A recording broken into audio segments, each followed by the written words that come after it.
Hey, this is episode 184 of the Collector's Quest podcast. In this episode, we're talking about some obscure games that came with presents when you bought them because it's the holiday season. And there have been a lot of games in history that thought they couldn't sell you themselves on their own merits, so they came with some little piece of junk or toy to trick a child into actually buying it. But now us as collectors, we love that junk, so we're going to talk about like 8 of them. Tell your mom about the show, give us 5 stars in iTunes, and let's go.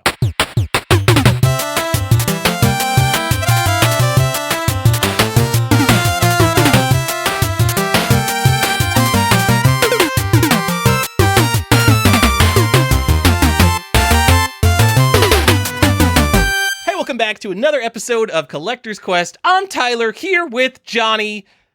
Johnny, what's going on? It's Saturday morning. This is really... Yeah, it's like I've been here all morning. And it's actually not even a morning show now because it's afternoon here, Tyler. That's weird. It's 4 p.m. and I said it's Saturday morning. I would have waken up early if I knew that you were waiting for me here. Oh, I mean, it's like we talked about it. We talked about it like days ago, but then I asked you again last night and you didn't and I posted it, like, oh my God. I posted a response almost instantly. Yeah, it was like I told you exactly what was what. Yeah, that's weird. Only had I told you multiple times. Nope, I did that. Only had I told you, you know what? 3 or 4. Yeah, I know you were up late because it was like 11 o'clock and it's like Tyler last seen 8 hours ago. I was like, he was up late. I put up my Christmas tree last night, Johnny. It was very exciting. I saw Ada post you saw it. of it. Okay, yeah, I got the wire cutter, now owned by the New York Times. I know, that's upsetting, right? What? Was that upsetting for you when you saw that? Because I went to the wire cutter and it's like New York Times. I'm like, I don't want that on my wire cutter. I wish they were still like independent, but yeah, it is kind of... I don't like when anything gets owned by anything. Like Giant Bomb, I'm sure, is just as good as before GameSpot bought them again, but it's like... I went to Giant Bomb because we wanted to get these journalists out of GameSpot. So what the fuck? Why would I follow them back to GameSpot? It's just weird. Yeah. Anyways, you went to the wire cutter, now owned by the New York Times. Yes. And I bought their upgrade pick, Johnny. It's twinkly bulbs. You bought twinklies. Yeah. Nice. So you wrap them around your tree and you like kind of shoot your phone at your tree it makes like a 3D model of your tree. And then you could do like different patterns with the lights. Creates a light map. Yeah, so based on where they are geographically rather than where they are on the line. Very expensive, very fancy, really good for making fancy effects with your bulbs, really bad for making your tree look classy. So for all the whiz-bang features this thing has, the white light in it is just too cool for me. And so when you have RGB and a cool white bulb, it's really hard to make a nice looking warm white. And when I think Christmas, I think warm white bulbs. So I spent I always think of warm white as like really boring. You see, I wanted like warm white, and then I wanted it to have like some like red twinkles, just like a little bit of accent to be like, oh yeah, check it out. I spent $100 for these LED light bulbs. And I don't know. I don't even know if I'm going to put them on the tree next year, Johnny. Because I was going to do rainbow, but I think rainbow is a little bit much for Christmas. It clashes with the ornaments and stuff. Okay, so I there's a way to get a nice white. Like if you go to, I think it's Firework, you get kind of a nice soft warm white. There's a bunch of different effects. There's even like that you can download from their store, or not from their store, from like they have like custom like layouts that you can download that people have created. Like there's candle. If you read up on it, there's a way to set the bulbs probably to a color you'll find more pleasing. I've got it to the best warm white I can, and I know I'm hitting the physical limitations of light, Johnny. Anyway, that's my review of twinkly bulbs. If you like classy looking Christmas trees, maybe save the $100. Okay, see, I disagree because I have twinkly bulbs in my tree as well. Because I'm fancy. And actually, our whole tree is like wired with twinkly bulbs. It was like, we bought one of these artificial trees that had them in there. So my wife was like, these are beautiful. I want these. And I was like, why am I spending $500 on a Christmas tree? I don't know. That seems crazy. Yeah, it was. This was like, she was also pregnant at the time. And and then my son literally came 2 days later. So I was not going to argue with her because she was like that pregnant. I was just like, my son came like 5 weeks early. So he wasn't supposed to come then, but also she's at that point of pregnancy where you just like, you do some yes dears just to save yourself, because like they are just, carrying so much extra baby in them, and they're uncomfortable and there's nothing they can do and they're unhappy. So if I could spend a little money and make her a little happier, sure. That's what I did. Anyways, got the twinkly bulbs. I have liked them, but I don't do soft white or warm whites in it. I do typically red and green and white in there. But what I was saying, like you can set some of the twinkle, like if you set some like the rate and speed of the twinkle and stuff, like it'll offset. There's ways to play. It took me about 2 years of doing it to finally fine tune it exactly to what I want. Cause I don't like super bright. I like to be able to see the ornaments when you walk up to it and not be blinded, because they can get very bright. So this they're like deep set in, and that's like part of the key is like do a deep set on your lights and then have them kind of, I set it to like radiate out and then like twinkle, like a twinkle effect, like radiate out bright and then pull back. And then you see some nice effects. When you were telling me how nice my tree looked yesterday, that was twinkly bulbs. Ooh. So I've got it set now to like the soft white for just like regular. It's like a soft white with a little bit of red twinkles in there. And then every 30 minutes, it does 2 minutes of like some crazy rainbow shit, just so I could feel like I got my money's worth out of the bulbs. Oh, yeah, I mean, we literally set it to the same thing. I have my little thing saved now. And the only thing I don't like, because I have like an older generation one now, like you have to like log into their Wi-Fi thing that it produces. I don't know if you have to do that. I have to like log into their Wi-Fi. So. It's obnoxious, and then I can't go back to like it's dumb when I'm setting this. Alexa doesn't connect to it. It's a big hassle for me. Yeah, it definitely has some drawbacks. Shut up! I told you, do not disturb, Alexa. Oh my God, she's talking back. What the fuck? So yeah, I like mine, but like I said, there's definitely some drawbacks. I give it a solid like 8.5 out of 10. Mine would be less right now, Johnny, but you know what? Like, give me 2 years to play with them. Like they are like, and that's just like the functionality of it. Like the actual look for me is like a 10 out of 10, and like the stuff you can make it do, like all the crazy patterns, if you like really want to, like, cause you can set it to music and stuff. Like I make it sometimes for my son, he likes it. I make it dance to music. Like the lights do all, like you can do all kinds of fun stuff. There's a lot of interesting things you can do, but the technical aspects are sometimes frustrating. You got any presents under that tree, Johnny? No, not at all. Are you kidding? My son would just walk up to them and rip them open. Also, my wife stopped putting presents under the tree our first or second Christmas together, because I walked up to gifts and I started picking them up and I'm like, this is this. I'm like, and this is this. And after that, I'm not even allowed to touch Christmas presents anymore. Once they're wrapped, I'm not allowed to touch it. I was trying to transition us into some video games. I know what you were trying to do, but I ignored you because I wanted to talk about how I'm not allowed to touch Christmas presents. Okay. And how sad I am. Because just coronavirus, I'm sending packages all over the country, and people are sending me and Ada packages. I guess that's how Christmas always works, but like there's a lot less in-person seeing still.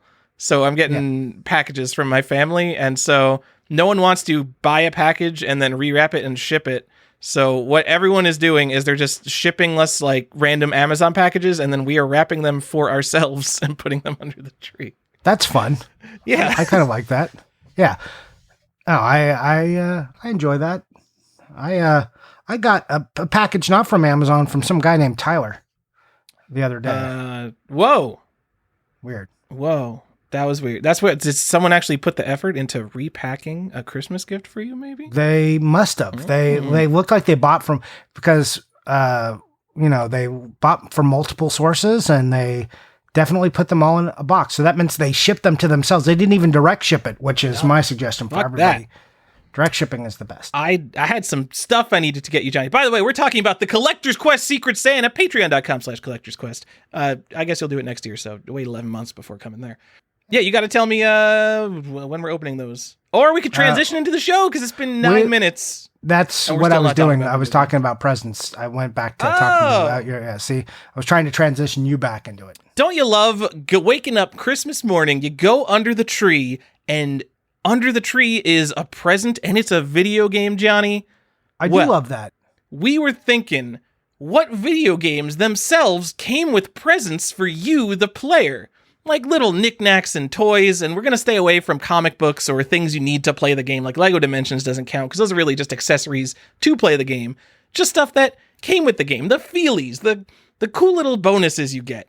But then, Johnny, as we were thinking about this, I thought, fuck that. That's all rubbish that you don't need. We're environmentally harming the planet with stuff that just does not need to exist. The video game should be the present. So instead, we're just going to be talking about our favorite video games, Johnny, because the video games themselves are what should be the present. So my first game is The Legend of Zelda: Ocarina of Time, the best video game.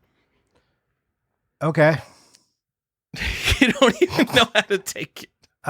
Sure. That's one angle to take it. Yeah, we're just going to tell you about our 5 favoriteest games like we've never mentioned them before. All right, Tyler likes Ocarina of Time, Mario 64, Ninja Gaiden 2, Ninja Gaiden 3, Ninja Gaiden 1. 2? Yeah, I did that. Get too out of here. He really likes Golf It and I do really like Golf It. Golden Tee, like if he could. He loves all these things. All right. Those are Tyler's 5. All right. And on to mine. Zelda, Final Fantasy, Metroid, Mario. Yeah, you know. You missed Metroid Prime for me. I am the biggest Metroid fan on the show. I know. Such a big fan. I haven't played Metroid 5 yet. Yep.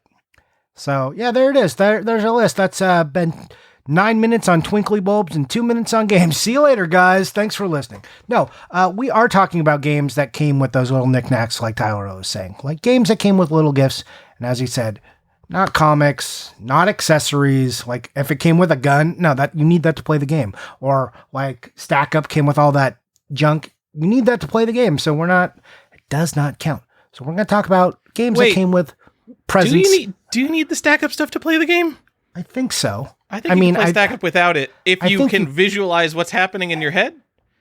I think that's true, but I think they intended you to use it to play. Yes, they did. Okay. I mean, because they sold Gyromite without the thing, and then they sold a Rob that had stuff, and then they sold a Gyromite with all the stuff, so who knows? I don't know. That's it. It's a weird thing. All right. I guess that like Carmen Sandiego doesn't count either because you need the almanac, right? Oh, damn. We're going to have to scrub Carmen Sandiego from your list, Johnny. Yep. Oh, well, god damn. Anyways, so that's what we're talking about. And Tyler is going to go ahead and lead us off with some weird Tyler stuff. And then I'll talk about stuff that's too modern and not nearly as collectible. So basically, you'll be awash in stuff that you're like, should I be buying this? And we're like, here's a collectible Christmas episode. You're welcome. I think it would be totally normal for everyone to not have or not want literally every game we're about to talk about. I think I've got one. I've got one. I got a couple on here. All right. Johnny, I'm starting out hot with 688 attack sub for the Sega Genesis. Whoa. That's a Genesis game, and it's a grid game. Tell me more. Whoa. Submarine simulator, Johnny. This used to be a freaking genre, and I guess this originally came out on DOS in 1989. But then we also had the silent service games. The Cold War must have got people interested in submarines, where kids yeah, I can't wait to start a global thermonuclear war with my submarine. Also, I think Hunt for Red October, the book was very popular. The movie with Sean Connery. I think that came out in that same time frame, right? That sounds like probably was 89, 90. Sure. I don't know. When did the movie come out? That's what I'm looking. I'm looking 1990. Hunt for Red October. Oh, okay. Yep. All right. Yeah. So I mean, submarines used to be hot. Where did they go, Johnny? The silent service games. There's 5 of them on PC. I think they weren't big, but they were not small. I mean, and Silent Service is just a very good game. So. Yeah, a meme in the NES community for how common it is. I haven't played the NES version. Have I? I don't know. Love it. But it's not that bad. 688 attack sub, the first print, Johnny. It came with a hunter killer patch shrink wrapped to the outside of the game, and I have never seen one. I've seen one because someone showed me one. You seen it sealed? I saw a picture of one, but I've never held one. No, whoa, send me that picture because that's what I want to talk about. Oh, okay. So I only noticed that. Why was I looking for 688 attack sub? I don't know. I saw this on eBay, and I saw one of the versions that came with a patch, and I'm like, what? This game came with a patch? Because you never see this game with a patch. It's a very like common garbage game that no one wants. So I look into it, and then Moby Games has like a little trivia section that says like, oh, the first prints of this game came with a patch shrink wrap to the outside. And then I look into the PC version, and the PC version came with a patch too. So I start looking for all the patches on eBay, and there's one copy of the Genesis version with a patch. I think there's 2 or 3 DOS copies that had a patch. And then there's just a bunch of loose patches because there's this whole community of nerds who collect reproduction military patches. So, like, every single patch on eBay that I looked at is entirely different. So, obviously, these aren't real patches that they're giving us. They're reproductions. But all the reproductions, even between the ones that were in the PC versions and the Genesis version, all different. So I have no idea which one is actually real, because you can get a reproduction hunter killer patch for like $2. They are worthless, and they look almost the same as what I assume the real one would look like. And so there's kind of this problem that I don't know how to complete this game now. I want this patch, but I want to be 100% sure that's a real one.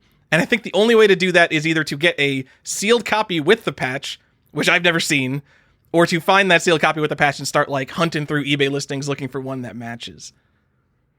Now I have to look, because I was pretty sure I was just shown a picture of one not too long ago. Now I have to make sure I didn't just. I sent you a picture of the complete in box one on eBay, and I was like, "Did you know this came with a patch?"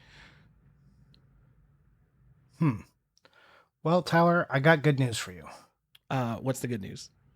I have no good news. I thought the good news was going to be no one cares. Tyler, no one cares about your 688 attack sub pack in. Would you pay $40 for a complete one with the patch? No, because there was recently a DOS one for $25, and it's like, who is going to put a reproduction patch inside their DOS copy of 688 attack sub? But I still didn't buy it because I didn't know that it's exactly the same as the one that came with the Genesis version, which came out like a year or two later.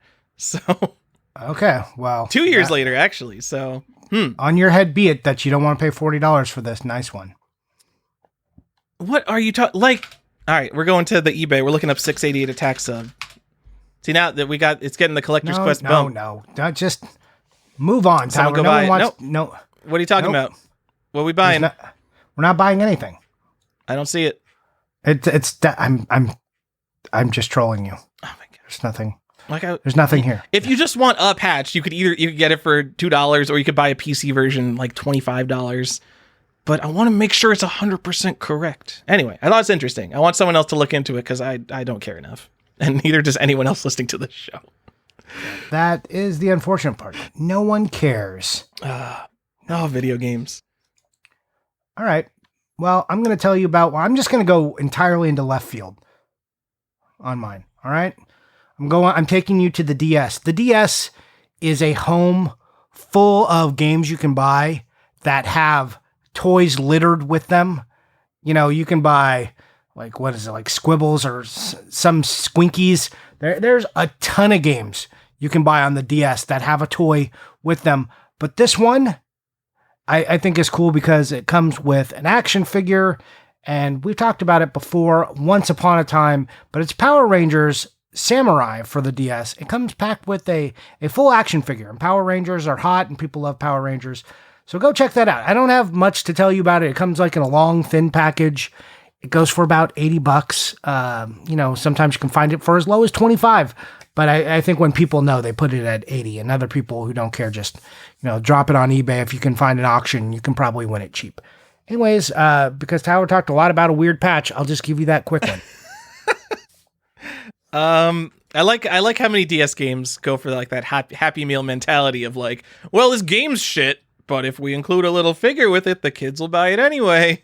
Oh, it just seems so cynical to me. There's so many games like that. It's ridiculous. Johnny, I've got one that everyone can appreciate, meaning both me and you. Oh, good. Michael Crichton's Timeline for PC. So, okay. Michael Hold on, Crichton.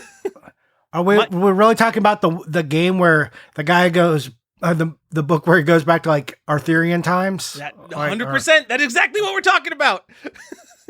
All right, I'm here for you. I've read this book. It's not really a toy. It comes with a copy of the book, Johnny. Oh, that's cool. Michael Crichton, if for those who don't know, the writer of Jurassic Park, and if you don't know what that is, it's the book that came before Jurassic World 2.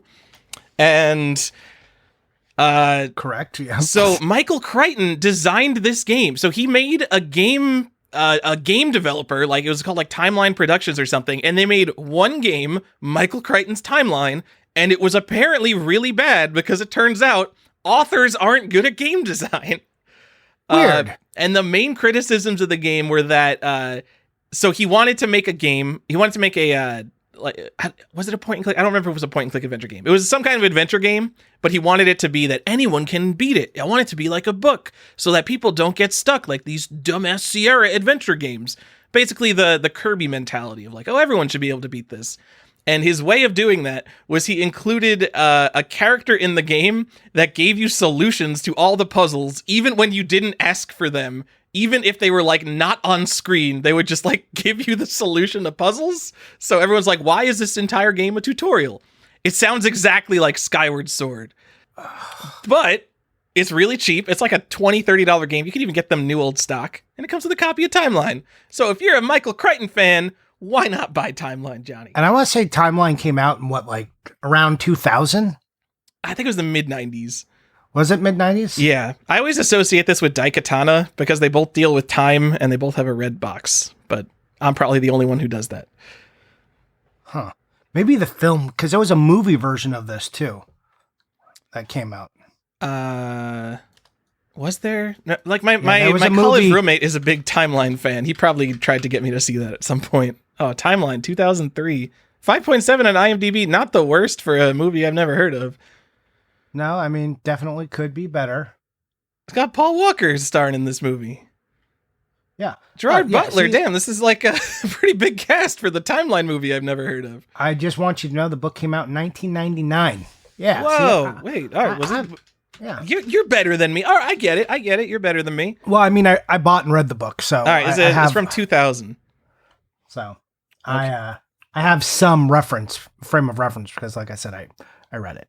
All right. I never played the game, though. Didn't even know there was a game. I've never seen anyone say anything good about this game. So, also, for all the listeners, I would just want you to know that Tyler is like, comic books don't count. Don't do comic books. And I was like, all right, Tyler, I agree. He's like, but books count. I was like, this is literature, Johnny. This isn't some comic for children. And I'm like, okay, well, what about Carmen Sandiego? He's like, almanacs don't count. They're an accessory. Oh, you need that to beat the game. Come on. I wouldn't let you do Carmen Sandiego. I wouldn't even have realized that you needed to beat the game. I've been like, oh yeah, that is cool. That comes with it. Yeah, I know. Anyways, everyone knows Carmen Sandiego. And we just talked about it a bunch. We talked about it for longer than we did for Power Rangers Samurai. So, do we ever have we talked about Lord of the Rings on this show? I just wanted to bring it up because it also comes with the book. I don't know if we talked about it here or on an After Dark. Really quick, Lord of the Rings Game 1. I don't even remember. This came out in America under a different name, I think. But the first Lord of the Rings game, not the first Hobbit game, comes with a copy of Fellowship of the Ring, and it's for like a bunch of different computers, Spectrum, Commodore 64, and you can just go get it. It's not that expensive. It's probably like $50, but it's cool because it's both a Lord of the Rings book collectible and a video game collectible. Yeah. Also, like, change your search to worldwide and to find this. Oh yeah, just a friendly reminder. That's really cool. There's some really cool versions of that. And it's fun to see a book just in the middle of your game. We're like, what is this? Especially because they like made that packaging fit exactly. So there's no like wasted space there. It's more like a book that comes with a bonus game, like a cereal box, because 95% of what you're buying is the book. And then it's like, oh, there's a disc in here too. Oh no, but there's a letter in there from the Tolkien estate, which is my favorite part, which tells you that you were playing the most advanced video game of its time. Like there's this letter from the Tolkien estate that just totally goes into how great this fucking game is. It's amazing. I love it. If you haven't read the letter, check it out. I think they were really hyping up that text parser because it's a text adventure game if we didn't mention that, but they were like, yeah, wow, you could write some sentences in here and the video game will understand them. Yeah. None of this open mailbox, take letter. So it's cool. I have one myself and I found out I don't have a good copy. So now I got to go get another copy. All right. It's upsetting. Okay. what am I going to talk about? Not Carmen Sandiego. I'm going to talk about Lunar. Hey, have you guys ever heard of this game called Lunar? You know, the one that they made 7 different versions of on the Sega CD. Don't worry about that one because we're going with Lunar Complete, and that's the Silver Star story on the PS1. And it only came in this way. It came in this, like you'll see a lot of times, like a double disc, like box just sitting out. But really, it came in this cool, like cardboard box that was also a gatefold that came with a book inside. It came with a cloth map, which is excellent. And yeah, there's also a bunch of disc art variants on this, so be careful. This game, it's kind of expensive. Also, you'll see other games like Lunar 2 and the Arc the Lad collection kind of are very similar to this because they're working design, and working design games are already collectible. But the cloth map is my favorite part. The little book is cool too, but also the disc art variants, $175-ish, 150, 250, depending if you get like the fan disc art, like the last version of the disc were the fan art discs, and those are the most desirable versions. I don't remember exactly how many disc variants there were for this. Like I said, Sega CD had 7. What a nightmare. But PlayStation had less. So enjoy collecting for Lunar. I just have one copy. I don't care.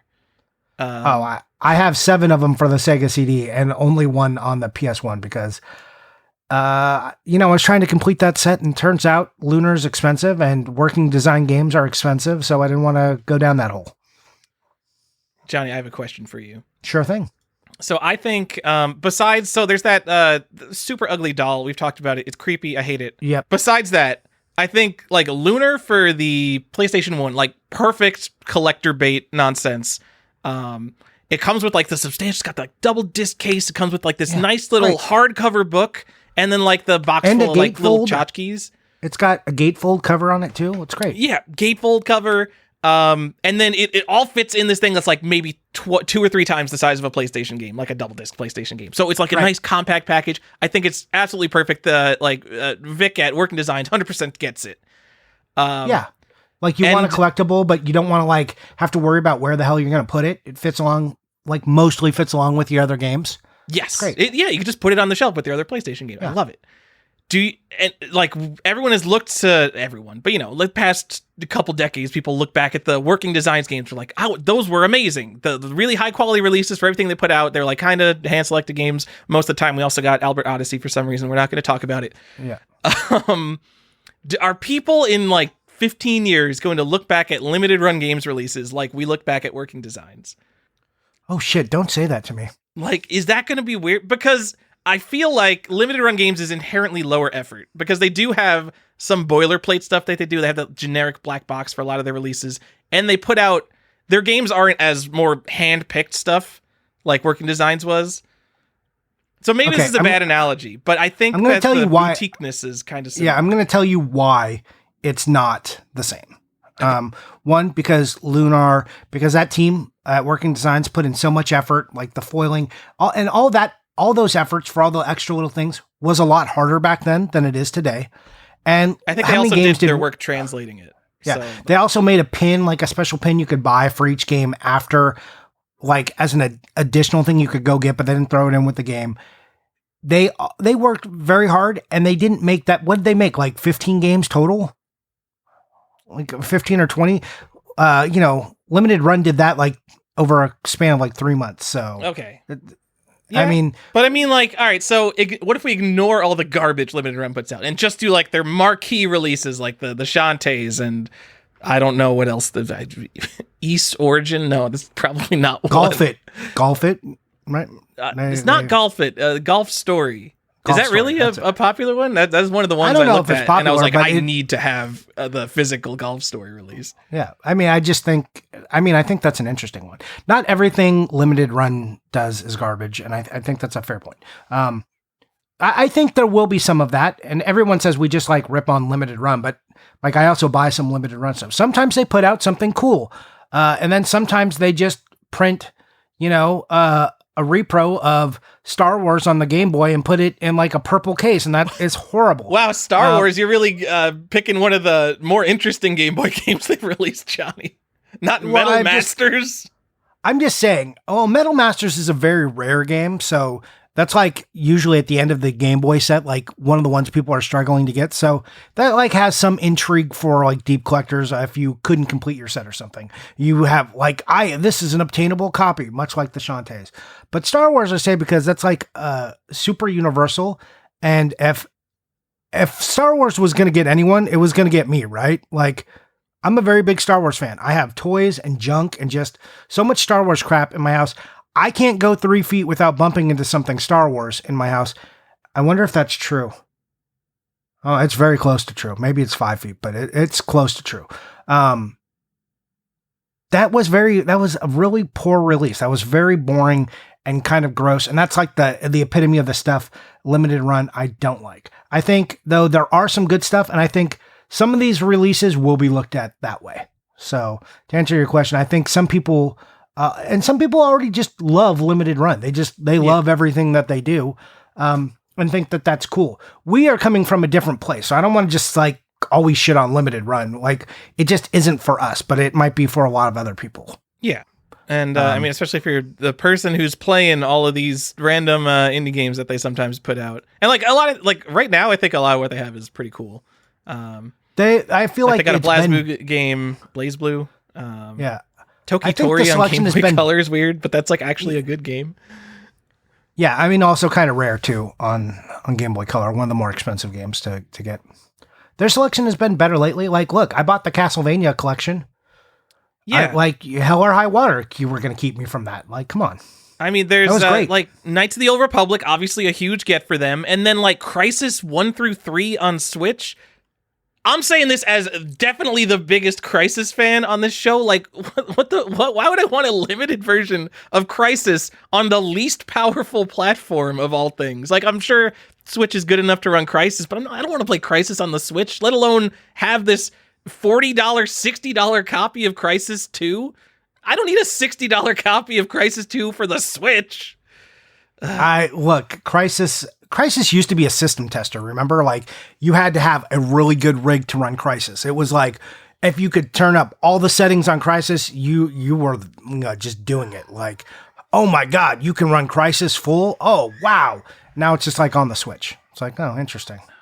They got like Gaiares on Genesis. It's like, they have like weird stuff that collectors would want. I just don't feel like everyone thinks that Working Designs games are like the mark of quality, just like renovation on Genesis. And I'll argue against some of that because I do think there are some mediocre titles in both of those sets. But Jennifer Capriati's Tennis. I will talk to you about Arrow Flash and how bad that game is all day. And so limited run games definitely doesn't have that. I think they have the collector cachet, but they don't have the like every single game they put out is amazing cachet. I think there's a spot in the modern market for that like boutique company, and it's definitely not any of the limited run games ripoffs because they're just like, we can get a game and only make 999 copies. Let's do that. People will buy it. I think there's room in the market for someone like limited run games that's a little bit more curated. What's that company that's kind of doing? I mean, not exactly, but they. Oh, God, they put like a sticker in every one of their Switch releases, like when it's the first print. Oh, I don't know. I don't know anything about Switch, Johnny. Is it NIS? Like NIS America? Yeah, NIS. Okay. Yeah, I think. Well, is it NIS? Oh, it's not. I mean, but they only put out their own games, right? No. This is like, God, what is it? I'm trying to remember. It's going to come to me later. Yeah, I'll think of it later. Sorry, guys. Not great content. I wasn't expecting. I could put it in the errata. Yeah. So anyways, but yeah, there's like a company. I agree though. There's a place for a boutique company that does this. Also, like, would Working Designs been more of like limited run if it was as easy to publish games, back then? Like, they were also working under a lot of different constraints. And I think they translated like all their own things, and like some people love it, some people hate it because they have a very like different. Like their translations sometimes include like references and humor that clearly weren't present in the original game. Yeah, well, I mean, but that's the other thing. Like, Working Designs, limited run is just a publisher, right? Like, they don't do that much work to the game. Like you said, Working Designs came in and translated full games. They did a lot of behind the scenes work. Like, limited run doesn't really do so much work. They do some packaging work and distribution work, obviously. I'm not saying that they do nothing, but they, like, within the code of the game, I don't think they have to do anything. They just, like, package it up and send it out. Whereas Working Designs had more, like, had to be working within the game to get the game and then print the game and, like, get it out. Yeah, and then also, I guess, constraints. Like, limited run game, like, you would never see fucking Working Designs Crisis 3, because Working Designs has their brand of, like, we do very Japanese games, mostly, like, RPGs. And limited run games definitely doesn't have that. Limited run games is very much, we'll do fucking whatever, as long as people will buy it. Which is fine, because they do make, like, that's how you get a Castlevania collection, and you get, like, Shantae. Those are both side-scrollers, but you know what I mean. Yeah. Anyway. I think someone go start up a company and put out some boutique Japanese releases. And this is I mean, I know people just love when we talk about limited run. Yeah, they're just like we've had people just like rip us on reviews and everything. It's like and again, we come at it as a point of view from collectors, like, hey, if you are collecting to be a collector of actual vintage stuff, this is what you should buy. And so people get really mad when we're like, don't buy limited run. They're like, they hate them. I'm like, from a certain point of view, yes, and from a certain point of view, no. So, anyways, let's move on from that. Johnny, you want to talk about Topple Zip? I don't. Oh, woo! Retro game enthusiast is listening to this show like, what? We're talking Topple Zip. Let's go. Yeah, he's ready. It's Nicalis. Nicalis. Great. They put the stickers in their first print of games. Okay, good. Good stickers, right. Man, what a collectible. Well, I mean, they just do a little thing, like it's. I know. They put a little extra effort into their games. Dude, you know what? Games don't even come with manuals anymore. So you know what? I'll take the effort. All right. Sorry. Topple Zip, Johnny. It's a shooter for the Famicom Disk System, PC-88, MSX, and FM7. You probably only care about the Famicom Disk System version. The reason this game is interesting, there's a couple reasons Topple Zip is interesting, but the most likely reason you'll be buying it is it comes in a big-ish box, I don't know, maybe the size of a double DVD case, and it comes with a pull-back toy. Like, you like pull it back and it like scoots off like a little car. And there are variants of the toy. There's like 5, 6, maybe 7 different variants. Well, I don't know. There's this toy has variants? So there's little ships in the game. It looks like Twin Bee ships almost. They've got like this big bulbous bubble design, and there's little green and yellow toys, and they have all different ship designs, and you get a random one. And this is fun for a lot of reasons, not the least of which, not the most uncommon game to find a sealed copy of. Like, you'll see sealed copies sell for $50 to $100. But then you'll also see specific opened ones sell for more than a sealed one because someone is trying to get all the toys and they need a specific toy more than they need a brand new copy of the game, which I think is really interesting. That is interesting. Yeah. But I get that. I totally get that mentality. Like, I need this one to complete my thing. Please stop it. Yeah, exactly. I would not be buying like 5 or 6 copies of Topple Zip to get all the toys, but that is certainly something you could do, and it would probably cost the same as like buying 1 copy of Monster in My Pocket on NES. The best version of a game that comes with a toy and should be on this episode, but we've already talked about it on Halloween. Yes.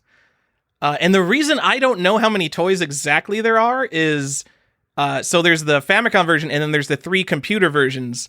And I know there's at least 5 or 6 Famicom toys, but then I know there's also computer exclusive toys. So the MSX version has a white toy that does not come in any of the Famicom Disk System versions. So there's an exclusive toy. A mess. Like, I don't even know if there's exclusive PC-88 or FM7 toys. Man. You probably don't even want that many copies of Topple Zip. Like, if you go play it,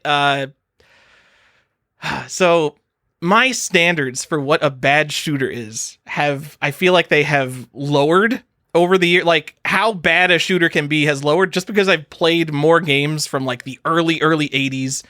The recent one I played was the Super Cassette Vision Dragon Ball game, Johnny. It's fucking awful. So I might have said that Topple Zip is a really bad shooter before playing that. Now I think about it, I'm like, Topple Zip's a lot better than that Super Cassette Vision Dragon Ball game. So I have no idea how good this game is anymore. Definitely not as good as Twin Bee or other cute shoot 'em ups. But I don't know. You could get one for like maybe $50, so you can get a cool wind-up toy. Why not? Okay. Another fun fact, Johnny. Maybe I will. The computer versions of the game come with a dongle. It's a hardware security dongle that you have to have plugged into the game or the game won't run. Which, already this game comes in a big box and they're giving you like more shit, so it feels more substantial, but at the same time, you're like maybe, what's like a gigantic game that people would not want pirated? I don't even, Legend of Zelda, something like that. Zelda. Like, you could be like, okay, like, we don't want people copying discs of Legend of Zelda, and this hardware dongle somehow prevents it. But fucking topples it? This is the first game to ever come with a physical hardware security device, at least in Japan, and it's for topples it? They were really proud of what they made, I guess. Maybe Topple Zip was very popular there. So does having a lot of new old stock available imply how popular it was or how unpopular it was? I don't know. Is this a trick question? I know, right? It signifies how popular it was because they made that many of them. They just kept making it for so long that it's probably so the security dongles have serial numbers on them. Like fucking nuts. Who's putting serial numbers on security dongles? They have 5 digits, and the couple I looked at both had 4-digit serials, Johnny. So doesn't seem like the most popular game, at least for the computer versions. Okay, I'm going with you on that one. All right, we're done talking about Topple Zip. I will stop subjecting you to this. No, I'm going to go. I haven't seen it, so now I want to go look at what it is. I did not know about this game. So I'm interested. I want to know what these little cute fighters are. I might want to own one. Yeah, I do love a cute 'em up. When I think of you, Johnny, it's restraint and not needing to complete sets. So, yeah. Yeah. No, it would probably be a mistake for me to buy that because then I would be like, maybe I need the rest. My brain doesn't work like that ever. Okay. All right. I'm going to talk to you about a really I'll give you my weird Japanese one that I did for the show. Oh. All right. Sword of Mana. You guys have heard of Sword of Mana? You might have heard it as like Final Fantasy Legend back in the day, but on the GBA, they re-released it because that was actually a mana game. Seiken Densetsu, or however Seiken it is said. Densetsu. Thank you. What? Yeah. So this is Sword of Mana and was released on the GBA, and it was like pretty popular and, came with a guide, or not, didn't come with a guide, but there was a guide for it that I have. Really cool. But what about in Japan? What happened in Japan that made this game even cooler? Guys, it came with a little figure set. So they made this deluxe pack, and it came with 3 toys and some other stuff. But it's kind of expensive. It ranges from like $200 to $300-ish. But it came with, little plant, little leaf. I forget the little bunny-looking mana thing that's yellow that you see all over the literature. It came in a big box. Also comes with the game and like a little calendar, some other stuff. Pretty cool version though. Like in Japan, they always like threw little extra stuff in there. GBA, you start to see more of like these weird inclusions. A game we've talked about on the show is like Macross, the Robotech game for the GBA, which came with a little Macross figure. That's a little bonus one. But you start to, with NES and stuff, and even before like 64, games with any like of these extra pack-ins that just doodads that came with it were pretty sparse or were necessary to complete the game. Once you start to hit GBA, DS especially, you start to get just a lot of extra garbage that comes with the game just to help sell the game. So, anyways, everyone loves a mana game, so that's one. If you are a hardcore mana collector, you probably already know. But if you're a casual fan like myself, I thought that was a neat one to include for you. Ooh. It's not Seiken Densetsu 3. It's some spin-off Seiken Densetsu game. I don't know anything about what Sword of Mana is. You did. It was originally like put out on the Game Boy under a Final Fantasy Legend title, I believe, and it wasn't a Final Fantasy Legend, and then they republished it as. So that's the one that. So there's 3 Saga games, and then the one. So hold on, wait, is that so? The Final Fantasy Adventures Final Fantasy. Maybe it's Final Fantasy Legends are the Saga games. Is Final Fantasy Adventure a Seiken Densetsu spin-off game? I think that's right. Now I have to like double check. God, stop naming things that aren't correct. I mean, I'm saying stop. This is all shit that happened 30 years ago. But still. Yeah. Why? Yes. Yeah, well, because Final Fantasy Final Fantasy was a known series that they could change the name to, and they knew it would sell. And if they just brought over a mana game, it wasn't going to do as well. Johnny, this is bullshit. So, okay. It's not. Final Fantasy Adventure is not the same as Sword of Mana, Johnny. Final Fantasy Adventure, known in Japan as Seiken Densetsu Final Fantasy Gaiden, or simply Seiken Densetsu, which there's also a game for like the PC-88 called Seiken Densetsu in 1983, completely unrelated, released in Europe as Mystic Quest. Fuck, and it's the first game in the Mana series. Oh. Okay. Yeah, well, now just I got all that wrong. So I guess I could have just Wikipedia'd that instead of trying to memorize it. Yeah, just go ahead and delete everything I said and leave that. Cool. Great. Oh wait, is Sword of Mana a remake? Maybe. Oh, it's a remake of the of Final Fantasy. Yeah, man. I thought it was Final Fantasy Adventure. Yeah, it's Final Fantasy Adventure because the Legend ones are Saga games, I think. Okay, yeah. So, I'm not like crazy. You made me feel like I was like, it wasn't a Game Boy game. You're like, no, it's Mystic Quest. I'm like, No, it was released in Europe as Mystic Quest. So it's Final Fantasy Mystic Quest called in Europe. I'm looking this up now. And Mystic Quest in Europe is just called Mystic Quest.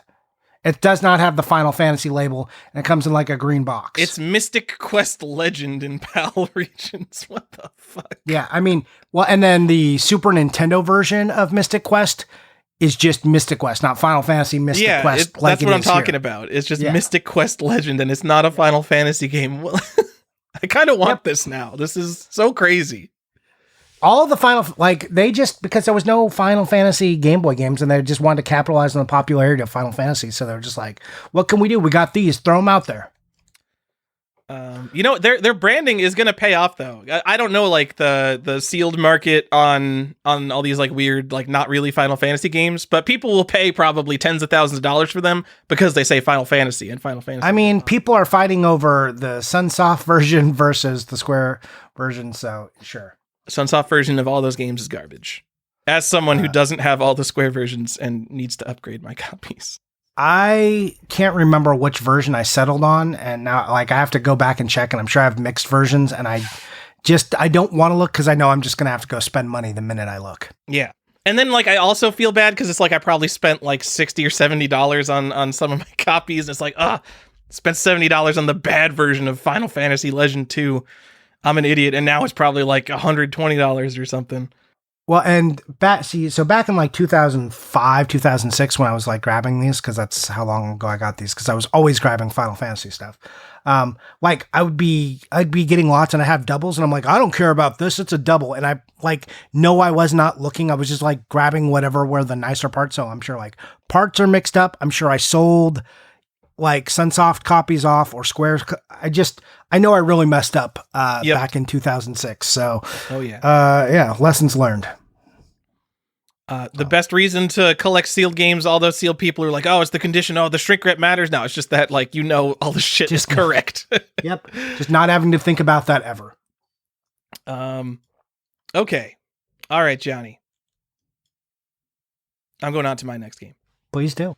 8-Ball Deluxe. You're not getting out of this episode without me talking about pinball. 8-Ball Deluxe, the game developed by Amtex for DOS sometime in the mid-90s. They didn't write it down. This game, it's a big box PC game, and it comes with a pinball flipper and a pinball. And I didn't have this as a kid. If I had this as a kid, I would have thought that was the coolest feely shit ever. I'm like, where do you even get this? Wow, a pinball flipper and a real pinball? If they had like little like 25-cent like quarter machines that distributed pinballs, 100% would have bought one of those as a kid. Now, as a pinball enthusiast, they're just like garbage spare parts. Like I throw out pinballs every year because it's like, oh, this is a used pinball. This is trash. Let me go put another $1 pinball into my game. But I guess it's cool that it came with pinball feelies in a time where I would have thought that getting those required like some special hookup because you can't go to the store and get spare pinball parts. And 8-Ball Deluxe is an excellent game, Johnny. Are we going into it? 8-Ball Deluxe, a Bally game from 1986, maybe? Woo! If you're playing these modern-ass Stern games, if you're going to your local arcade and you're playing fucking Aerosmith or Deadpool or whatever Stern games are out, and you shoot every ramp and every shot and the ball returns to your flippers, fuck your stupid game, your multi-balls, and you can play it for like 35 minutes. 8-Ball Deluxe. There's a line of targets going down the right side of the game, and you have to shoot down all the ball targets and then shoot the 8-ball. And then every time you shoot the target, you can shoot the targets from either your left flipper or there's an upper left flipper, which shoots it all the way across the machine. And every time you shoot one of those targets, your ball is out of control and you got to save it. This game is hard as hell. It's not that hard. But man, if your games are not putting that ball out of control, your pinball is not hard enough. Play some real pinball. Play 8-Ball Deluxe. Or not. Or just go play something you like. Play some real pinball. Yeah, people One of don't the best tournament games ever. Yeah, people don't necessarily just play pinball because it's hard. Oh, in fact, I think like a bonus that carries over from ball to ball. Oh, it's like the best tournament game. It's so exciting. Tyler, you go on if you play Deadpool with like someone who's really good at pinball, and like you're just gonna get demolished because a good pinball player can play games like that forever, Johnny. Why would you be going up? Not everyone wants to play pinball in a competitive environment. Some people just want to go throw their dollar and go like, damn, went right down the center. I suck at pinball and move on. But I sure like Ninja Turtles. Like, this, like come on. I see people do that at the arcade. It boggles my mind. They will just plunge 3 balls, like lose it in like literally less than 10 seconds a ball and be like, wow, but I like The Walking Dead, so that was cool. Yeah. That's crazy. That's normal shit. people. That's normal people stuff, man. Normal people stuff. You fucking wackadoo. But I did like thinking about you going from ball to ball. So that's a thing. What are you talking about from ball to ball? You said you carry a bonus from ball to ball, and I just liked hearing you say from ball to ball. All right. Our listeners get it. They understand. Tyler going from ball to ball. You know what I'm saying? This game's like $20, Johnny. A lot of them are missing like the components, like they're missing the flipper or they're missing the ball or they're missing both. But this game's not rare. Just go get one. Okay. Just go get one. Or don't, because it's a video pinball game. And it'll never be worth anything. And the only reason to collect things is for value anymore. So that's true. You should only buy it if it's super expensive or has the possibility to be considered an investment grade property. 8-Ball Deluxe, probably an investment grade pinball machine these days with the pinball prices I've seen. Yeah, can you please tell me what the population of that game is? It's 8,000 to 9,000. I got that off the top of my head, bitch. Whoa. You think I don't know pinball production numbers? I mean, that's one of the advantages of pinball. You can find out production numbers. Yeah, a lot of the more popular ones, you have exact down to the single digit. Pretty cool. Pinside says 8-Ball Deluxe is worth around $2,500 to $3,000, probably more, just because how high pinball prices are. 8,250 produced, Johnny, and go buy it. Oh man, should Bally I go buy pinball it? machines in the 80s, Whew, worth it. So I should go buy it. Yes, 1981. Oh, I said it was the mid 80s, so I was wrong about something. I'm not a pinball encyclopedia. Huh? Are you sure? Okay, so Johnny, so the original game came out and it's just it's a Bally pinball machine. It's got the big boxy back glass. Then they released 8-Ball Deluxe Limited Edition, where they squished the back glass into about 2/3 the height and put like a scoreboard in between the back glass and the game. And it looks like garbage. I'm pretty sure the aspect ratio for the actual art is incorrect too. I might be misremembering that. But don't buy the 8-Ball Deluxe Limited Edition. You got to get an original 8-Ball Deluxe. An original. You need an original. You don't want that limited edition. Okay. Are you sure? Yeah. All right. I'm going to take your word for it. If it's really nice, I would pay up to like $3,500 for it. I think it's probably worth it. You would. That's a lot to pay for it. I mean, I pay up for nicer pinball machines, Johnny. It's worth it. You don't want to beat her. It's a beautiful game. You're going to keep it for a decade because you're going to love it so much. Or the rest of your life. Who knows? I mean, who knows? Maybe. I've got my Batman one. It's not going anywhere. There you go. So get a good game now to go next to it. Nope. I'm sorry, that's rude. Look, Batman is not a great game, but it looks awesome. It's a beautiful looking game. It has wonderful backglass. It's a nice adornment to my wife's area of the house, because it lives in her space. How rude that you keep it there. She wanted it in there because she thought it looked good. So my wife's crazy lady, but we did it. All right. I'm going to tell you about a game. Are you ready? I'm ready. How ready are you? A little ready? And by that, know how to if respond. You're a little ready, that's great, because I'm talking about something small. Micro Machines. Whoa. Have you heard of Micro Machines before? Yeah, for the Aladdin on NES. Yep. That's the one. But also the 64 game, Turbo. It's Micro Machines Turbo 64. For the Commodore 64, it requires a turbo cartridge to load it? Yep, for the Nintendo 64. Anyways, so there's a version of this game that comes just as is. This is not a special edition of the game, but I think it's just the first print. It came packed with a little Micro Machine in it. And, okay, so here are some deets on that. I think there's 8 different cars that it could come with. Don't quote me on that, because that might be wrong. But it does come with different cars that can go in there. The cart tray is specific. So the cardboard insert is specific to Micro Machines because it is designed to hold the little Micro Machine. On the front of the box, there is a little window cut out at the top of the box to display which Micro Machine you got in there. Okay, so look for these things. Like I said, several different cars. Nintendo 64 collectors are crazy, so they usually pay big money for it. You can usually find the box only of this for pretty cheap, $50 or whatever. And sometimes you can find it without the Micro Machine in the box and then the wrong insert tray. But you're going to want to just pay for the right insert tray. You're not going to find, they haven't made reproductions of this. You don't want to have to cut it out yourself. Though you very easily could, because it's just taking that same tray you have, cutting 2 slits and then folding it down. You could make it work if you wanted to, but that's not what my advice is. Go find this game. If it doesn't have the Micro Machine, but it has all the other parts, pick it up, especially if it's at a discount. Okay? That's still a thing to do. Go find that.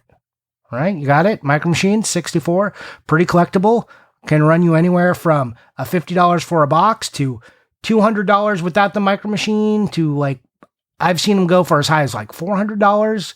Just be careful on this game. It's people do construct this game out of pieces. Do try and look and find out which the right Micro Machines are. Sealed ones go pretty expensive. There was just one that sold for over $400. There's one in November that sold for $700, which I thought was crazy because it had all the baggies. It was super nice condition. Except I thought it looked a little faded. But yeah, go find those Micro Machines. The last thing to know about the Micro Machine is there's a little clip, right? There's a little clip that goes under the car that holds it in the box so it doesn't just rattle around. Oh man, that thing's got to be gone in every single copy. Yeah. Because I'm sure even if you kept everything else, you might have pulled that thing out and just tossed the clip somewhere and forgot about it. Wow. I bet Jone's got 8 of those clips, Johnny. Jone's probably got this sure suit, he's right? probably selling those clips for $300. So anyways, keep an eye out for that.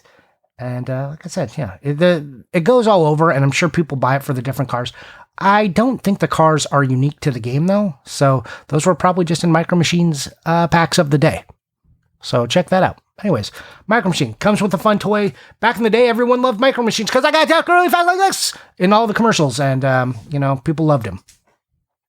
And now who knows? I think he passed away because he was old. And I was young when he was old, and now I'm old. So, yikes. So, Johnny, there are a bunch of oldish games that come with just some junk, from Infocom feelies up to stupid shit like 8-Ball Deluxe, Topple Zip, whatever. They're $50 games-ish. And then you get into the modern era. Once you get into the 2000s, everything's limited edition. Everything comes with a box of junk, and everyone saved all of it. Yep. And then there's Game Boy Advance games. A lot of them are kind of rare. They come with some junk, and the collectors know about it, and there's usually a premium for it, but it's not too crazy. And then N64, besides there's some big box games that come with accessories like rumble packs, expansion packs. Not talking about that. all the junk on N64 that comes with like a toy or something is fucking insane. Like, because there wasn't very much. It wasn't as common. I know, it wasn't common, but like, you know, Gauntlet Legends and Rampage World Tour and Micro Machines and Tarzan, like all the stuff on N64 that comes with cool shit that's not like the Rumble Pack or anything is super collectible compared to almost any other console. And it also wasn't called limited editions like usually, right? So it just like came out. And then people went back, you know, it just like existed at the time. So if you didn't have it, you didn't buy it then. And like they could have been store exclusives and stuff. Like no one really knew or was paying attention. And now all these people are older and they go back and look for it. And you just like, what is all this stuff? Where do I even find it? And like I said, it's not listed as like really special edition. So you just had to go search. What a pain in the ass. Like, and it's just the knowledge was not there.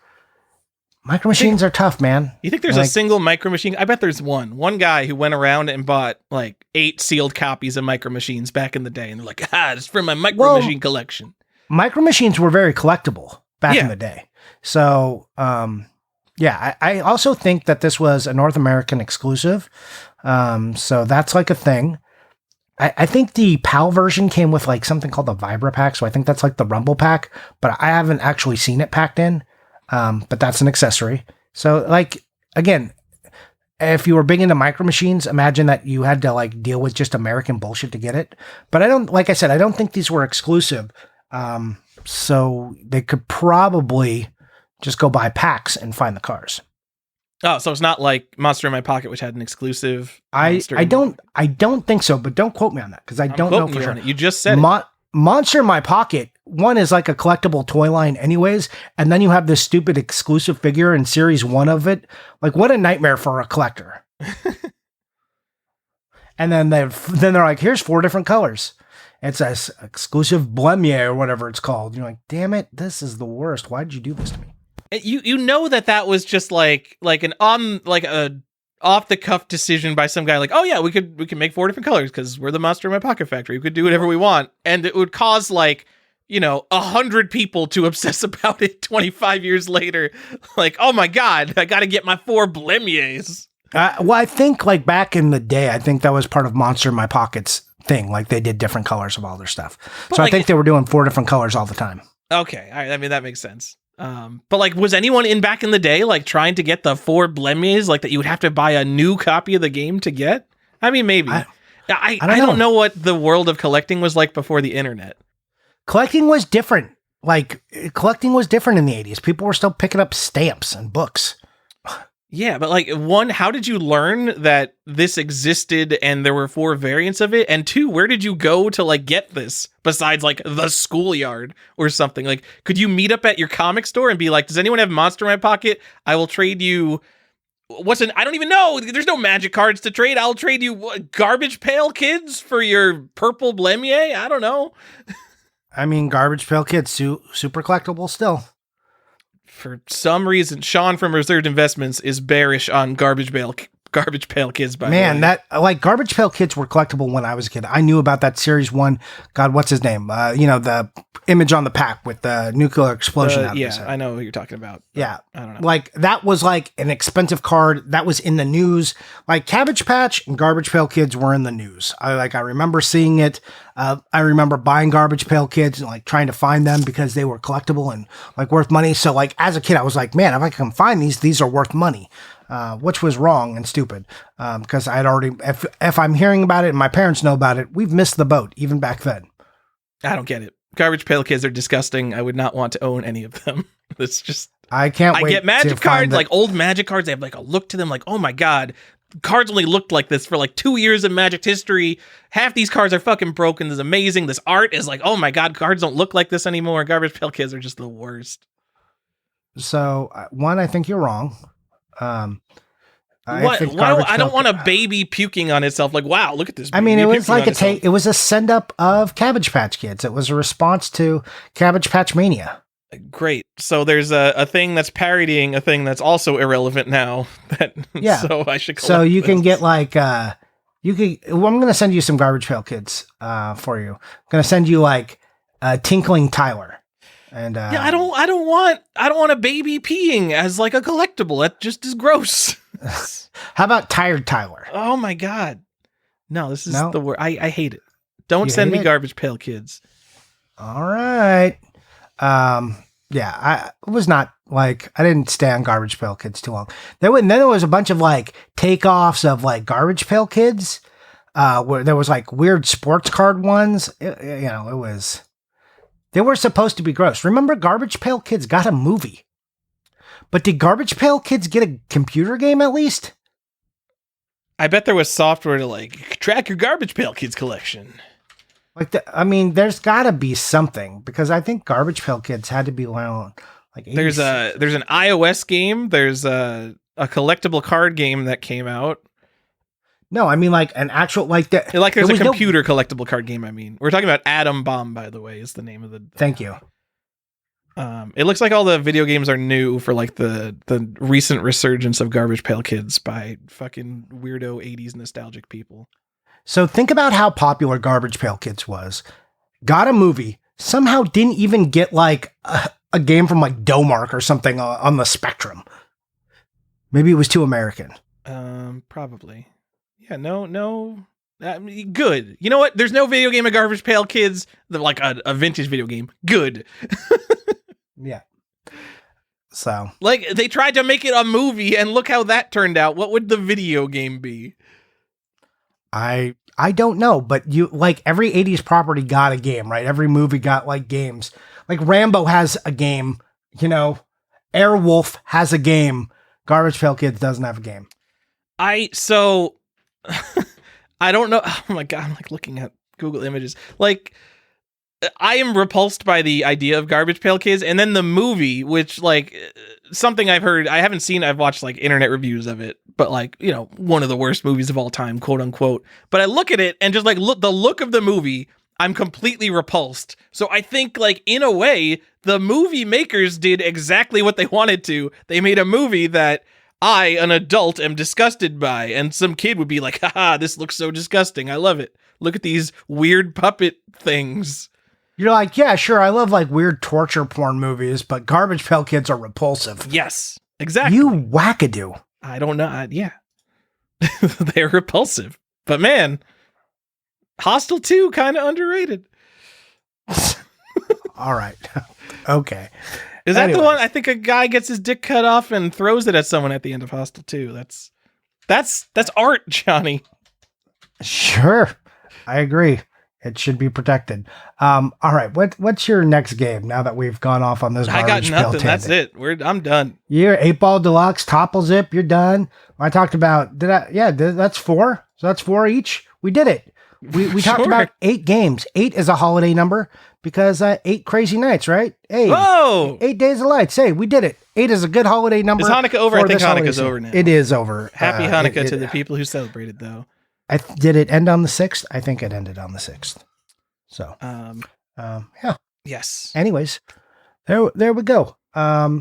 People, I hope you enjoyed this wacky Christmas episode with games that gave you presents when you bought them. Woo! Which is our tagline. Well, my son is like completely over it, and he is like, gotta go take a nap. And I can just hear him screaming. So sorry that you're gonna have to edit that, Tyler. All right, shall we move on to collector's questions? I literally brought up the part after collector's questions. All right, let me go to our Discord, collectorsquest/discord/patreon.com/ you can give us money, but you really don't have to. Ask the podcast. All right, let's scroll up here. I want our listeners to know that this was a segment that Tyler made, that this was his idea. He always forgets it. He says he loves it, put it in there, made it a Patreon exclusive. This is all his work. And now, it's always like, oh man, what is that thing? And he's never prepared for it. It's so weird because Tyler is generally prepared for things. Okay, so we got more questions from Retro Game Enthusiast's mom here. We're back in September. We're really falling behind on questions here. All right, we're meeting our new to collecting me with our modern self. And what advice would you give that you don't think that they would take? That's a really good. So yeah, when you look at like collecting YouTube, a lot of it is do as I say, not as I do, I think.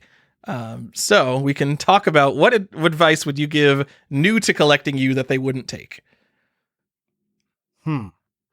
So the premise is, I'm a new version of myself is starting to collecting, and I'm supposed to tell them some advice that they won't listen to. I think we have to put it in the context of like mid 2000s us, because I think I would be more likely to say, like, if I told myself to collect nicer condition stuff in 2021, I might be more likely to take that. But in like 2005, I'd be like, fuck that. What are you talking about? Yeah, like I would just tell myself, buy every Super Nintendo game, just buy the nice version. Stop it. Buy it complete in box.